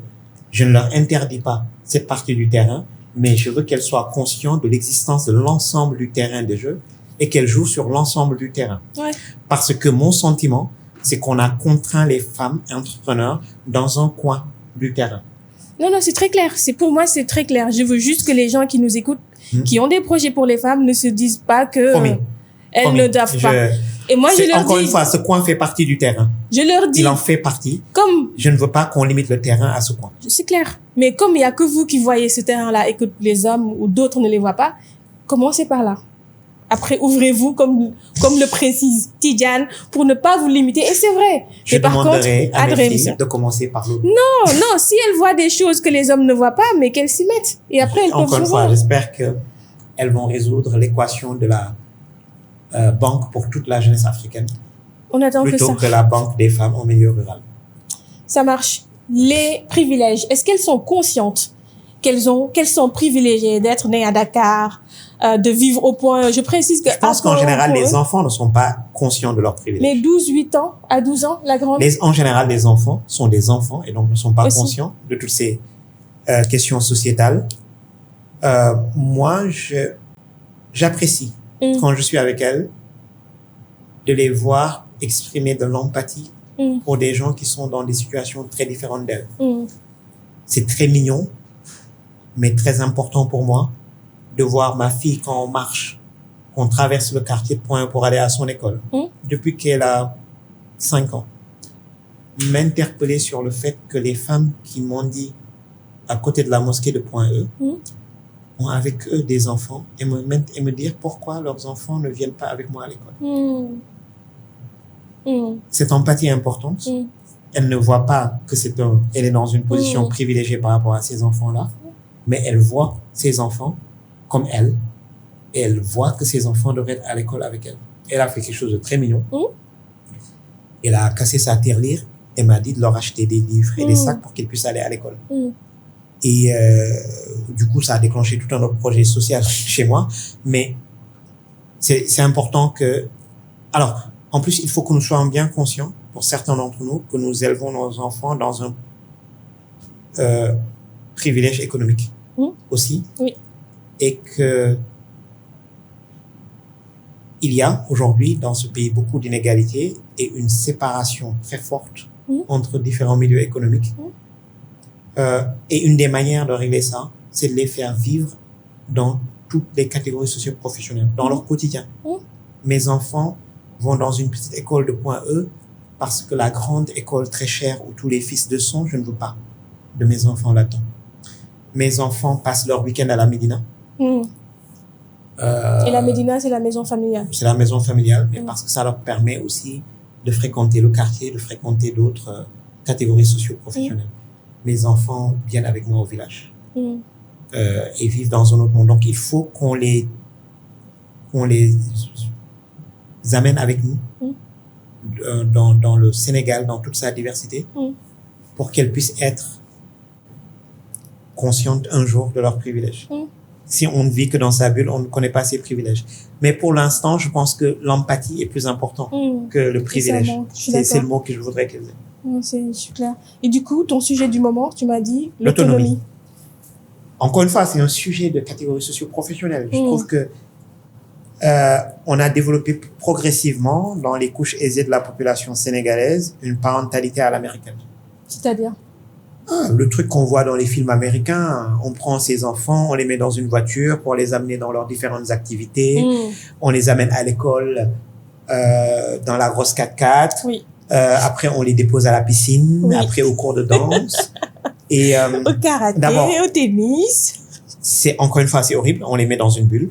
Oui. Ensuite, elles prennent pas le transport en commun pour y aller. Elles ne font rien. Oui. Nos enfants ne font rien tout seuls. Et donc, l'apprentissage de l'autonomie va devoir être brutal parce que tous ces parents qui font ça ont tous la même ambition de voir un jour leurs enfants seuls dans une grande université européenne ou américaine. Qu'est-ce qu'on attend? Qu'ils aillent à l'université pour apprendre l'autonomie. Et qu'est-ce que je vois maintenant qui mérite au plus haut point? C'est quoi? Je vois mes amis me dire, cet été, je suis parti avec mon fils en France pour l'amener s'installer. Oui. Lequel d'entre eux a été amené s'installer? Personne, c'est vrai. Alors, on prend l'avion, on va avec eux, on s'installe dans un hôtel, on leur cherche un logement, on négocie avec le logeur, on leur paye la caution. Mais quand est-ce qu'ils vont grandir? Et parce que à 12 ans, à Dakar, on ne les laisse pas sortir tout seuls, prendre le transport en commun et aller à l'école, parce qu'on les envoie pas faire les courses. Alors, donc, ce sujet d'autonomie, pour moi, je me demande, est-ce qu'on est en train d'élever des incapables? C'est un bon point. J'allais te dire, est-ce que c'est pas une question d'époque? Mais en fait, ouais, non. Oui, non, mais on va invoquer des sujets d'époque. On va dire, le monde est beaucoup plus dangereux aujourd'hui. J'allais dire ça, mais non. Enfin, oui, il y a une question d'autonomie aussi. Écoute, je trouve que les enfants à Paris sont beaucoup plus autonomes que les enfants à Dakar. Ils prennent le métro pour aller à l'école.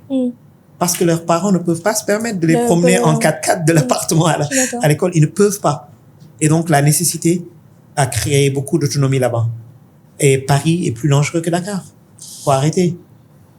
Mais c'est aussi leur privilège. Le privilège de ces enfants d'être nés dans des familles aisées qui leur permettent d'avoir ces... Justement. C'est une réponse que j'ai beaucoup à Dakar. Oui, on me dit c'est leur chance. Oui. Je ne pense pas qu'il faut s'obliger à profiter de toute sa chance sur ce genre de sujet-là. Leur chance, c'est aussi d'avoir des parents qui essaient de leur apprendre l'autonomie. Ça doit être aussi leur chance. Leur chance, ce n'est pas que les choses agréables.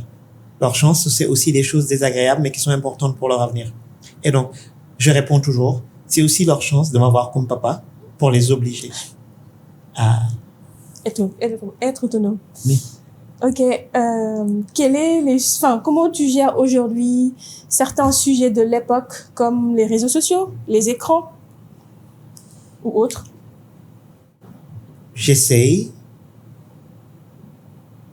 Surtout pour des filles? Je vais être très clair. Ouais. Je trouve que le téléphone portable et l'Internet sont extrêmement dangereux pour nos enfants, ont déjà des effets très néfastes sur les enfants en très bas âge et qu'il faut absolument les éviter aussi longtemps que possible. Pourquoi on t'en parle avec cette force? Parce que je pense que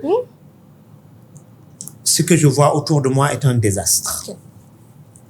Et j'ai l'impression que tous les parents, sous-estiment ce sujet-là.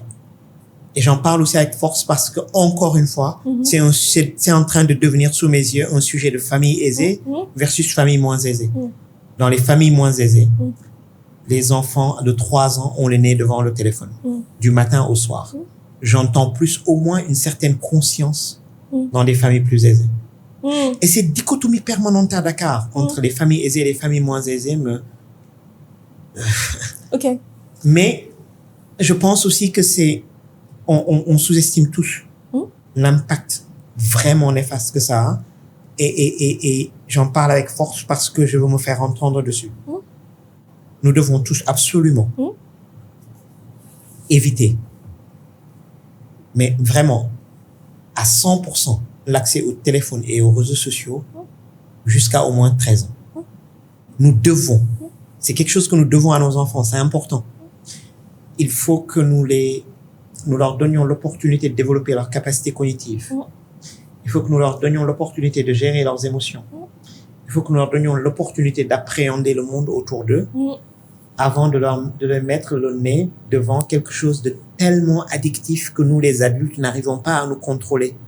Nous, les adultes, aujourd'hui, n'arrivons pas à lever la tête de notre écran. Comment est-ce qu'on peut que les enfants y arrivent? Décris ce que tu vois. Ce que je vois, ce sont des parents débordés, occupés, qui ont des enfants de 2 ans, qui ont le nez dans leur téléphone. Et je vois chez ces enfants l'impact sur le développement de l'enfant, qui ont tous des problèmes de déficit d'attention, des problèmes d'addiction à l'écran extrêmement forts, avec toutes les conséquences sur le développement mental, intellectuel, émotionnel des enfants. Ça se voit. On voit des enfants qui sont irrités, qui se roulent par terre dès qu'on leur retire l'écran. On voit des enfants qui ne sont pas capables de s'arrêter et d'écouter. On voit des enfants qui ne sont pas capables de se concentrer. On voit des enfants qui ne sont pas capables de mettre de l'effort et de la patience dans quelque chose. Et quel adulte ce sera? Oui. Parce qu'on ne peut rien construire sans patience et effort. Mais quand est-ce qu'on le leur apprend? Avant, on leur donnait des Legos et ils avaient la patience de construire quelque chose. Aujourd'hui, on leur met le téléphone sous le nez et ils réagissent au quart de tour. Bip, bip, bip, bip, bip. Il y a probablement des effets positifs. Je veux pas être Oui, on me dit par exemple que jouer beaucoup donne une grande capacité de prise de décision très rapide. C'est probablement vrai. Oui. Mais les effets néfastes que je vois sont profonds, vont nous coûter très très cher à toute une génération, et j'ai l'impression que les gens sont complètement inconscients du problème. Et ce que je trouve frappant, c'est que dès que je vais dans une famille où les parents sont, 1, très aisés, 2, très éduqués, je vois des mesures très restrictives sur l'écran. Donc, ceux qui ont du capital social, ceux qui savent comment ce monde est fait, ceux qui savent comment le monde fonctionne demain, eux sont en train de protéger leurs enfants. Et on laisse les autres sans protection. Et du coup, tu sens une injustice profonde. Ouais, c'est ce que je ressens là. Profonde. Okay. Et donc, il faut qu'on règle ce sujet-là pour tout le monde. Donc, il faut une solution systémique. Ouais. J'ai ma solution chez moi. Et qui parce est que j'en suis conscient. Oui. J'ai placé très tôt une limite très forte sur l'écran. D'abord, pendant une grande partie de leur enfance, il n'y avait juste pas de télé dans la maison. Ensuite, pour mes filles, c'était pas de téléphone portable, pas d'ordinateur. Et je n'ai ouvert la brèche que quand l'école m'y a obligé. Ouais. Parce que ce qui se passe aujourd'hui à Dakar, c'est que à l'école, très vite, l'école va te dire, on va leur envoyer des devoirs par WhatsApp. Oui. Pour notre enfant. Pas par email, par WhatsApp. Oui. Donc, cela veut dire que ton enfant doit avoir un WhatsApp. Ce qui tout de suite veut dire un téléphone. Pas un ordinateur. Un téléphone. Et moi, j'ai dû dire non, on va trouver une solution. Tu l'envoies sur mon WhatsApp et moi, je lui donne. Ensuite, donc l'école t'oblige petit à petit comme ça à ouvrir la brèche parce que tu dois amener ton enfant à l'école, tu dois lui donner un téléphone pour qu'il puisse être joignable. Mais non. D'ailleurs, j'étais très heureux de voir le ministère de l'Éducation nationale annoncer cette interdiction des téléphones. Mais c'est pas encore... Oui. Mes enfants sont dans des écoles où même la montre connectée est interdite. Oui. Et ça me va très bien. Ensuite, à la maison, là où l'écran est disponible, j'ai 2 hantises et donc deux problèmes. Un, le temps qui est passé devant l'écran, qui n'est pas passé à faire d'autres choses qui les construisent, donc il faut le limiter, mais vraiment le contrôler. Et deuxièmement, les interactions avec le monde qui se passent via les réseaux sociaux. Par exemple, aujourd'hui, si votre enfant est au collège, dans tous les collèges du Sénégal, les enfants créent des groupes WhatsApp. Ce n'est pas le groupe des enfants de la classe, ce serait trop facile. Il y a ce groupe-là, mais il y a plein de groupes qui sont créés. Ça, c'est le groupe qui s'appelle les Cools. Ça, c'est le groupe, tout plein de groupes, dans lesquels il y a évidemment des effets de foule. Vos enfants rentrent dans ces groupes-là. Vous n'avez aucune idée de ce qu'ils se racontent dans ces groupes. Aucune idée. D'accord. Et si vous ouvriez un de ces groupes, vous seriez terrifié par ce qui se passe dans ces groupes. Et ensuite, ils sont exposés à du harcèlement. Le harcèlement était à l'école, la maison était le refuge. Maintenant, le harcèlement les poursuit jusqu'à la maison. Ils sont exposés aussi dans ces groupes-là. Par exemple, la question que je me suis posée quand j'ai découvert les groupes qui étaient créés dans les collèges des enfants, c'est est-ce qu'il y a des adultes dans ces groupes? Oui.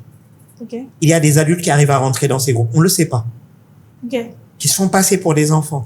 Qui sont là-bas avec nos enfants. Et donc, avoir ma conviction, d'abord, c'est qu'on ne peut pas être là tout le temps.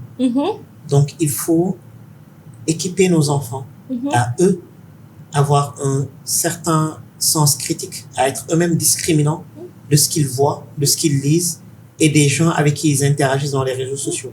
Il faut leur apprendre à traiter l'information avec beaucoup de sens critique.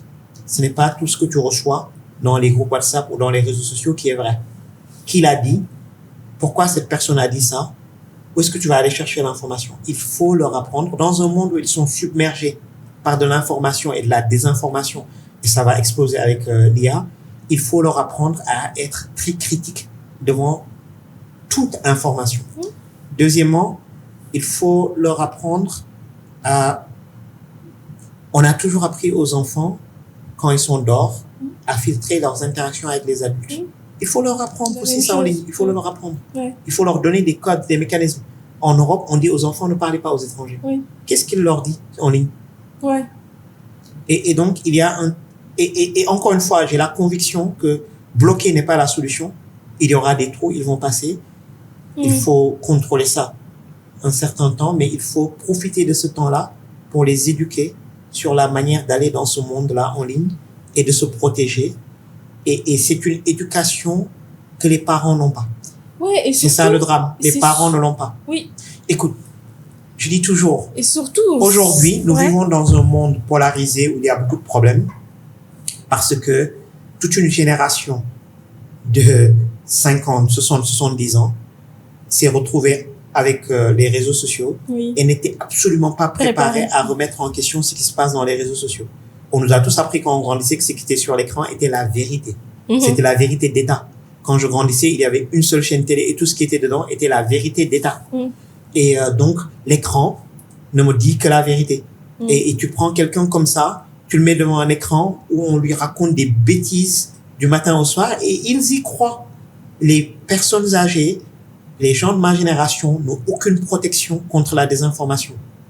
Et maintenant, ils sont les parents qui doivent apprendre à leurs enfants. Ils n'ont pas, ils ne peuvent pas former leurs enfants. Donc, quelle est la solution systémique? Moi, je pense qu'aujourd'hui, aucun enfant ne devrait arriver au CP sans qu'il y ait un enseignant qui lui apprenne comment se protéger contre les réseaux sociaux. Quelle école le fait? Personne pour l'instant, aucune. Voilà. Il faut qu'on forme nos enfants et les parents en sont incapables. Et ça, les parents encore une fois, privilégiés, les couches privilégiées de la société en seront capables, les autres non. Et donc, on ne peut pas régler ça à la maison parce que ce serait une solution injuste. Elle serait pas équitable. Il faut qu'on le règle à l'école, là où tous les enfants sont. C'est la seule solution systémique et équitable.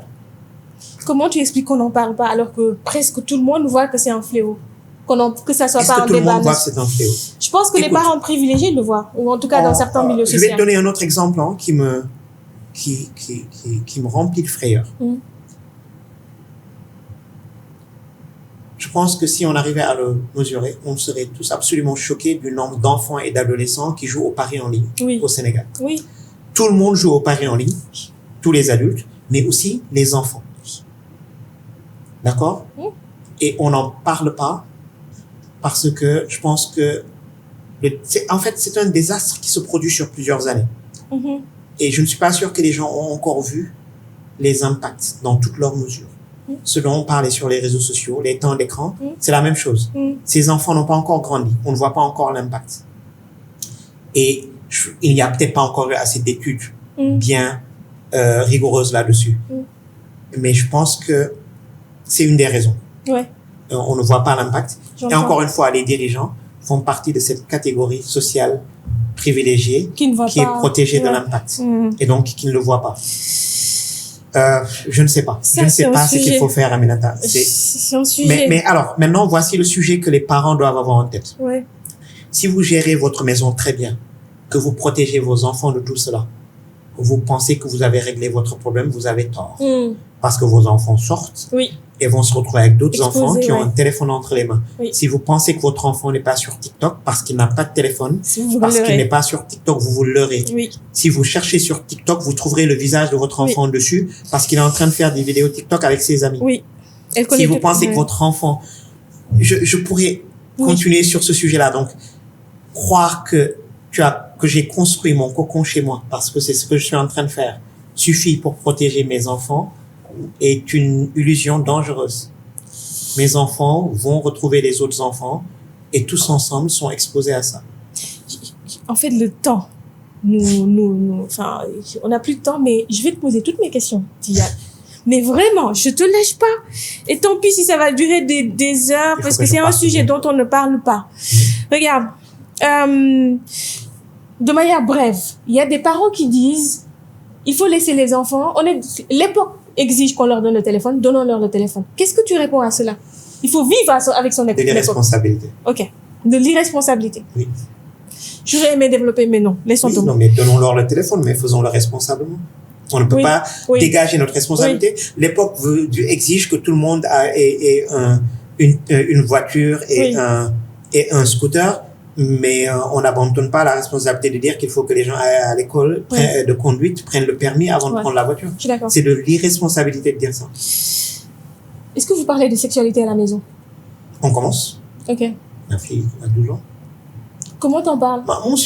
Mon attitude, ça a toujours été d'éviter qu'il y ait des sujets tabous. Oui. Parce que si tes enfants ne peuvent pas en parler avec toi, ils vont en parler avec quelqu'un d'autre. Ils vont aller sur les réseaux sociaux et on va leur dire des bêtises. Il faut que les enfants puissent te parler à toi ou à quelqu'un dans la famille de tous les sujets. Traditionnellement, dans nos familles, ce n'était pas directement les parents qui nous parlaient de ça. Mais il y avait toujours un adulte qui pouvait nous parler de ça. Parce qu'on vivait dans des très grandes maisonnées avec une famille très élargie. Maintenant que nous vivons dans des familles très noyautaires, je ne sais pas comment le dire. Papa, maman et les enfants. Il faut que nous, parents, prenions le rôle d'être les interlocuteurs de nos enfants sur beaucoup de sujets. Et je vais revenir aux livres. Oui.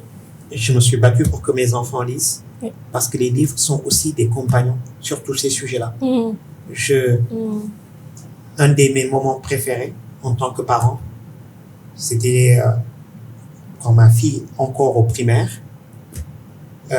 nous allons très régulièrement ensemble à la librairie acheter des livres. Et cette semaine-là, nous avions parlé du fait qu'elle avait eu un incident à l'école et nous avions parlé du fait qu'elle n'arrivait pas à gérer certaines de ses émotions. Et nous sommes arrivés à la librairie, elle a fait le tour de la librairie, elle allait chercher un livre, comment gérer ses émotions. Elle m'a dit, c'est celui-là que je veux acheter. J'étais très heureux parce que elle a eu un problème. Et elle a trouvé comme solution d'aller chercher un livre pour trouver. Il faut que je lui dise, tous les livres ne sont pas vrais. Il faut que tu regardes plusieurs livres. Il faut que tu confrontes tes sources. Mais je suis très content qu'elle puisse faire ça. Et il y aura peut-être des sujets où elle sera un peu gênée de m'en parler. J'espère qu'elle ira demander à quelqu'un d'autre, un autre adulte, qu'elle parlera ou moi, ou à sa maman, ou à un livre. Les livres font aussi partie de leur éducation. Très bien. Quel est ton rapport à la maternité? Est-ce que tu es le mari qui est présent durant tout le processus de la maternité? Dans la limite de ma présence à la maison. Oui, très présent parce que, alors, pas pour mes enfants, pour mon épouse. Je dis toujours au début, moi, pendant la phase de la grossesse et du bébé, bébé c'est un étranger là. Mon épouse était là avant. Mon empathie est plus pour mon épouse. D'abord, la grossesse peut être très difficile. Elle est en danger du point de vue de la santé. Clairement. Et donc, oui, j'étais présent sur ces sujets-là. Et quand le bébé arrive, elle est fatiguée. Elle a beaucoup de travail. Encore une fois, je vois toujours la fatigue de la maman. Pas de la maman, la fatigue de mon épouse. Je donne un conseil taquin à beaucoup de personnes qui vont être papa pour la première fois. Parce que quelqu'un me l'a donné, il m'avait vraiment frappé la première fois. Quelqu'un m'avait dit, quand ta femme va accoucher, parce qu'au Sénégal, en plus, tu n'es pas dans la salle.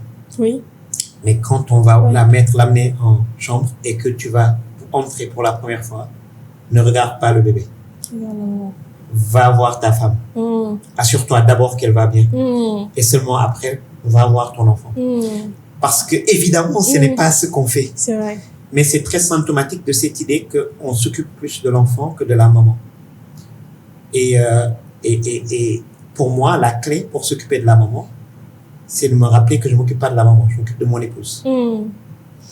Est-ce que tu as vu les transformations? C'est beau ce que tu viens de dire, c'est très beau.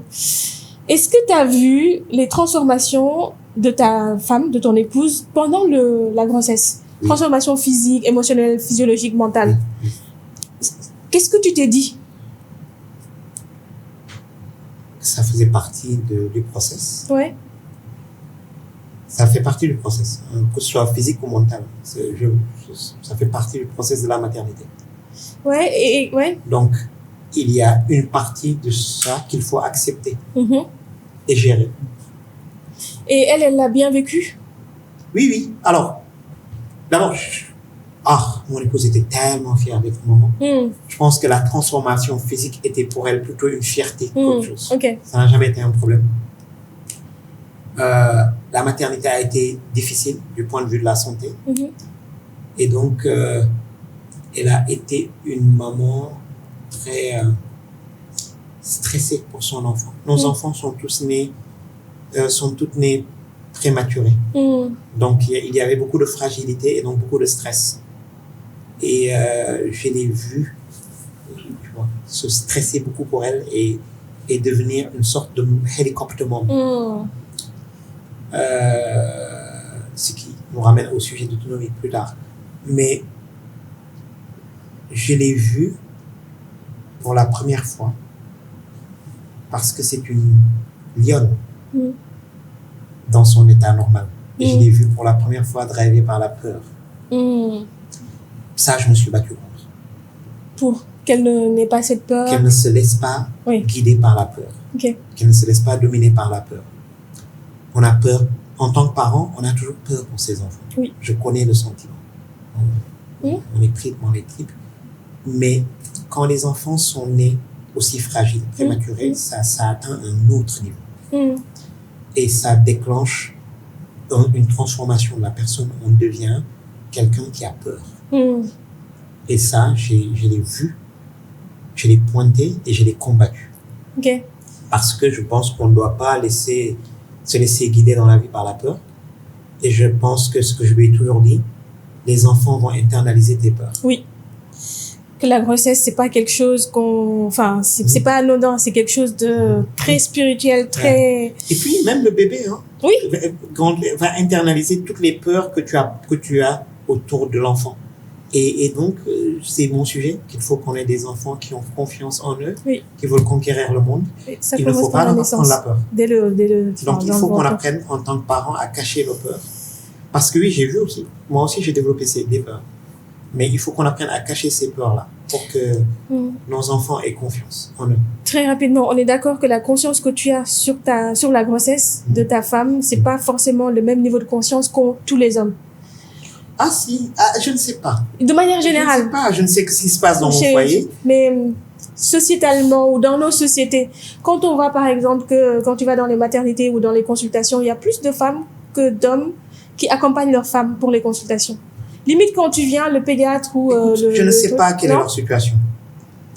Ok, je ne sais pas. Billet de femmes, billet d'hommes. Non, les deux. Voilà, je ne sais pas. Non, j'ai peur de juger parce que je veux. C'est du jugement. Je veux, comme disent les Américains, check my privilege. J'avais le privilège, par exemple, d'exercer une profession qui me permettait de me libérer et d'aller accompagner ma femme quand elle avait rendez-vous chez le médecin. Je sais qu'il y a des professions qui l'auraient pas permis. Mais culturellement, tu penses que c'est dans notre culture d'accompagner nos femmes dans les maternités? Non.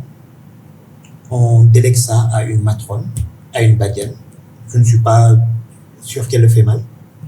Écoute, je pense que quelque part, on va commencer à toucher au fait que on a des modèles de famille, donc des rôles, mais aussi de structures de la famille qui sont en train d'évoluer.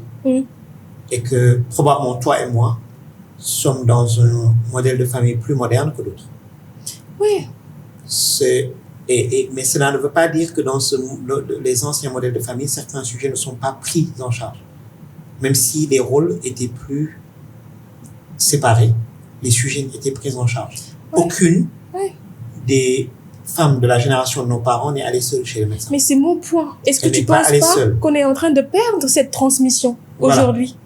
Elle n'allait pas avec le papa. Oui. Mais elle n'est jamais allée seule. Oui. Qu'est-ce qui est important? Tu vois, il faut qu'elle n'aille pas seule. Oui, mais aujourd'hui, il y a un risque qu'on le perd si on perd la badiane et le mari ne prend pas le relais. C'est vrai, j'entends ton point. Oui. Est-ce qu'on n'a pas trop pris de l'Occident sur ce sujet? Parce que la maternité, dans nos sociétés traditionnelles, c'est quelque chose de sensible. On ne laisse jamais seule une femme enceinte. Et aujourd'hui, j'ai fait les salles d'attente avec mon épouse et j'ai vu beaucoup de femmes seules. C'était mon point. J'ai fait les salles d'attente du pédiatre et j'ai vu beaucoup de mamans seules avec leurs enfants. Pardon. On est sur la fin. On est sur la fin. Il faut vraiment Tidiane, si tu avais une conversation avec tes parents aujourd'hui, maintenant que tu es devenu parent, qu'est-ce que tu leur dirais? Merci. Encore une fois, je reconnais mon privilège. plus je grandis, plus je vieillis, plus je reconnais mon privilège. Et mon privilège a eu plusieurs formes. Mon privilège, d'abord, ça a été d'avoir été très protégé de beaucoup de choses. Comme tous les parents, mes parents m'ont protégé. Mon privilège, c'est d'avoir eu des parents qui se sont... Alors, c'est encore toujours vrai de beaucoup de nos parents, mais qui ont fait un grand écart culturel pour se projeter dans une société moderne et essayer de me préparer à ce système moderne qui n'était pas du tout la leur. Et pour mes cousins issus de mon village, je n'ai pas vu leurs parents, chez leurs parents, la même capacité de se projeter. C'est pour ça que nous sommes allés à l'école et qu'ils ne sont pas allés à l'école, parce que mes parents ont su se projeter. Ma mère a été parent d'élève, elle n'a jamais été élève. Et elle était là tous les jours. Elle était au taquet sur nous, le fait qu'on faisait nos devoirs, qu'on apprenait nos leçons. Elle allait aux rencontres parents d'élèves professeurs. Elle n'a jamais fait l'école. C'est ce grand écart-là. Elle a élevé des enfants en ville. Elle a grandi en milieu rural. Je suis venu lui dire, maman, je veux aller à la soirée dansante. Et elle a dit, on fait comment? Tu vois, ils ont fait un grand écart culturel extraordinaire, nos parents. Et au milieu, en général, les parents issus de l'exode rural ont dû tous le faire. Avec plus ou moins de bonheur, ils ont tous essayé. J'ai eu aussi le privilège d'avoir, je leur dirais merci de m'avoir donné la liberté de sortir du sentier battu, d'essayer de me construire, parce que d'un point de vue personnalité, je ne pouvais pas rester dans, et on m'a laissé faire. Et ça, c'est un privilège extraordinaire, parce que c'est un privilège économique, social, culturel et familial. C'est un privilège qu'ils ont donné avec beaucoup de générosité et sans jamais me faire réaliser ce que ça leur coûtait. Et tu vois, je pense que s'ils me l'avaient fait réaliser, j'aurais peut-être fait attention. Non, tu vois. Ça, c'est un point. Si on avait le temps, j'aurais creusé, mais ça, c'est un point. La question de l'héritage. Tidiane, quand tu vois dans nos sociétés comment l'héritage crée des soucis au décès du parent ou des parents, est-ce que Tidiane Dème va faire un testament pour ses enfants ou ce n'est pas une question? Mon père me disait, j'espère que je ne vous laisserai pas un rond, que je ne vous laisserai que du savoir et une bonne éducation. Il a fait quoi? Et il a vraiment tout fait pour tenir cet engagement-là. À tel point que le jour où il a décidé d'acheter la maison dans laquelle on habitait, il nous a appelé, il a dit, je me suis toujours promis de ne pas vous laisser de biens, mais je dois acheter cette maison. Est-ce que vous pouvez me promettre que si je meurs, vous allez la laisser ici comme bien commun? Et tu vois, il avait ce stress-là. Et donc, parce que lui-même, en tant que guide religieux, était aussi souvent chargé d'aider, d'accompagner les familles dans l'exercice d'héritage. Et je l'ai vu rentrer plusieurs fois à la maison en larmes devant ce qu'il a vu. Et je répète toujours la même chose que lui. J'espère que je ne laisserai à mes enfants qu'une très, très bonne éducation et pas un rond. Et honnêtement, tu ferais ça, honnêtement, objectivement, avec... Non, je n'ai pas le courage de mes parents. Mais voici ce que j'aurai le courage de faire. Je pense qu'on doit à nos enfants de les accompagner jusqu'à ce qu'ils finissent leurs études. Je leur dois ça. Je leur dois d'être toujours là pour eux, de les encourager, de les soutenir pour qu'ils aillent conquérir le monde, comme je dis. Je ne leur dois pas une tonne de richesse. Oui, mais j'espère que je leur laisserai une maison familiale sympa. C'est ce que j'allais dire, oui. Dans laquelle ils ont envie de revenir. Mais je ne veux pas leur laisser, je sais pas moi, 10 immeubles dans Dakar. Et je ne veux pas leur laisser une rente. Je ne veux pas leur laisser de l'argent, tellement d'argent qu'ils n'ont pas besoin de travailler, qu'elles n'ont pas besoin de travailler. Non, je ne leur dois pas ça. Et si jamais je me retrouve avec autant d'argent, je le donnerai de mon vivant. Je le donnerai. Donc, et ça, je ne devrais pas dire mon épouse et moi avons déjà eu beaucoup cette discussion et pris cette décision très fermement. Nous ne leur devons pas ça. Je ne leur dois pas non plus, nous ne leur devions pas un passeport américain. Quand elle devait accoucher, elle n'a pas pris l'avion pour aller aux États-Unis parce qu'on ne leur doit pas ça. Donc, si jamais ils veulent un passeport dans notre pays, qu'elle se débrouille pour aller le chercher. Donc, nous sommes très alignés, mon épouse et moi, sur ce que nous leur devons et ce que nous ne leur devons pas. Et nous ne leur devons pas de la richesse. Nous ne leur devons pas certains types de privilèges. Les privilèges que nous leur devons sont très clairs pour nous. Une très bonne éducation, les soutenir pour qu'elles aillent conquérir le monde. Ça, je retiendrai. Je pense que s'il y a une des choses que je retiendrai, c'est que les filles doivent aller conquérir le monde. Je suis biaisé. Il faut qu'on donne le monde aux filles. Les garçons, là, je suis pas là pour eux maintenant. Je suis d'accord. Dans 20 ans, Tidiane, quand tes enfants parleront de leur enfance à leurs propres enfants, qu'espères-tu qu'ils diront de toi ou de ton épouse et toi? Déjà de toi. C'est terrible. J'espère qu'elles raconteront tout le temps qu'elles ont pu passer avec moi. Je vais sur là où je suis mauvais, mais... j'allais dire un truc perso, mais peut-être que tu culpabilises parce que ta fille parle de ces moments où tu es ici à Dakar, ou en tout cas quand tu es à Dakar, vous passez du temps très tard vous restez jusqu'à tard dans la nuit et que peut-être que c'est ça qui est important et que c'est toi qui vois l'absence et que pas elle, mais c'était juste un commentaire. Après, il y a aussi un autre côté égoïste. Encore une fois, je sais que le temps qu'on passe avec nos enfants, ici au Sénégal, il y a une date d'expiration. Ils vont grandir, prendre leur sac, ils vont partir. Et donc, il faut qu'on en profite pendant que ça dure. Et c'est des filles. Aussi, en plus. Si tu avais un message à glisser dans une bouteille. Pour elles, et qu'elles ouvriront quand ils deviendront, des parents. Ce serait quoi ce message? Il faudrait 300 pages.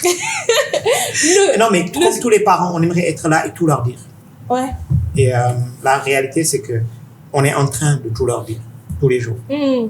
On est en train, j'espère que je leur aurais déjà dit, que je n'aurais pas besoin de le mettre dans une bouteille. Oui, mais honnêtement, j'espère que je leur aurais déjà dit. C'est la seule solution. Je n'arrête pas de répéter cet argument. Un jour, nos enfants seront quelque part dans le monde. Feront face aux pires personnes que tu imagines. Toutes les personnes contre qui tu veux les protéger là, elles seront en face de ces personnes un jour et tu ne seras pas là. Oui.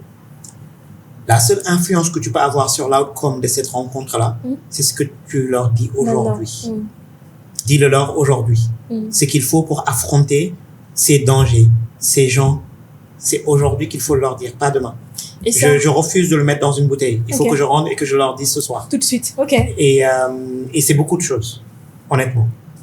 J'aurais tellement aimé avoir un truc, mais d'accord, je note. Le dernier point. Tidiane, qu'est-ce que tu dirais à un jeune parent aujourd'hui, en 2025? Un jeune papa. Quel conseil? Quel message?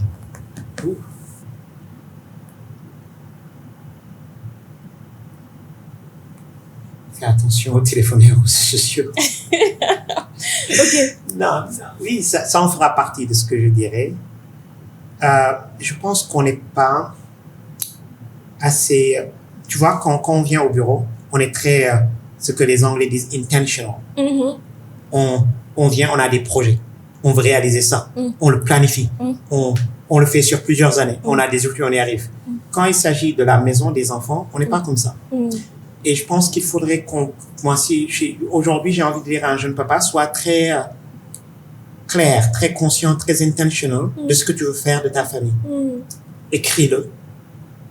Et maintenant, confronte-toi. Est-ce que tu es en train de le faire? Toi-même, déjà. Parce que quand tu demandes aux gens, ils ont tous des belles théories. Quand tu regardes ce qu'ils font, c'est pas ça. C'est parce qu'on l'a pas écrit.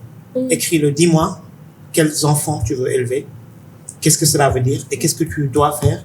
Et dis-moi que tu es en train de le faire. Et donc, planifions-le. Soyons un peu plus, volontaires, intentional sur ce qu'on fait. Intentionnel. Et ça fait partie des 5 dîners dont je parle avant mariage. Un des dîners, c'est comment on va élever nos enfants. Et il faut en parler avant mariage. Le premier, ce serait quoi? Très philosophique. Pourquoi on se marie? Pourquoi on se marie? C'est quoi notre projet commun, quoi? Oui. C'est ça le premier point. C'est quoi notre projet commun? Ensuite, je focus sur certaines parties du projet commun. Comme comment on va élever nos enfants, comment on va gérer notre argent et nos carrières professionnelles. Comment est-ce qu'on va... Où est-ce qu'on va vivre devient maintenant une question. Comment on va décider ça. Et quel est notre mécanisme de prise de décision.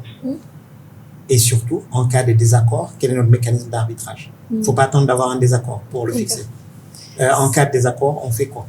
Ça, c'est tout ce que tu mets dans le premier dîner. Non, ça, c'était les 5. Alors, premier dîner, quel est notre projet commun? Oui. Deuxième dîner, comment on va élever nos enfants? Oui. Troisième dîner, comment on va gérer l'argent? Oui, ok. 4. D'accord. Ouais. Quatrième dîner, comment on va gérer nos carrières? Oui. Cinquième dîner, comment on va prendre les décisions? Où est-ce qu'on habite, c'est où? C'est dans les carrières. Ok. Si ça dépendait que de moi, j'avais d'autres... C'est fini. Non, désolé, merci, c'est fini. c'était trop bien. Merci pour ton temps. Je m'étais promis de répondre court et de faire court. On a fait trop de temps.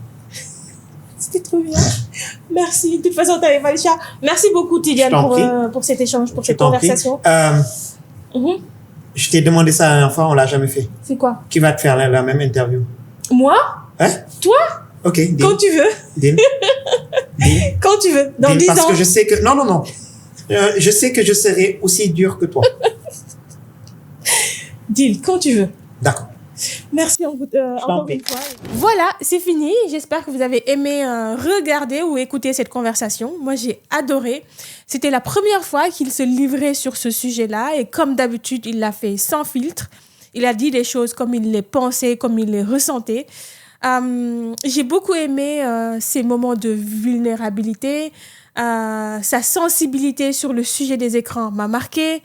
Son désir d'être intentionnel dans l'éducation de ses filles également m'a marqué. Et le fait qu'il soit conscient et qu'il reconnaisse certains privilèges qu'il a parce qu'étant un homme, pour moi, ça a été un des moments forts dans cet échange. Voilà, j'espère que vous avez aimé. Dites-moi, et vous, comment vous avez trouvé cet épisode? Qu'est-ce que vous a marqué, interpellé, inspiré? Dites-moi tout en commentaire et puis on se retrouve au prochain épisode.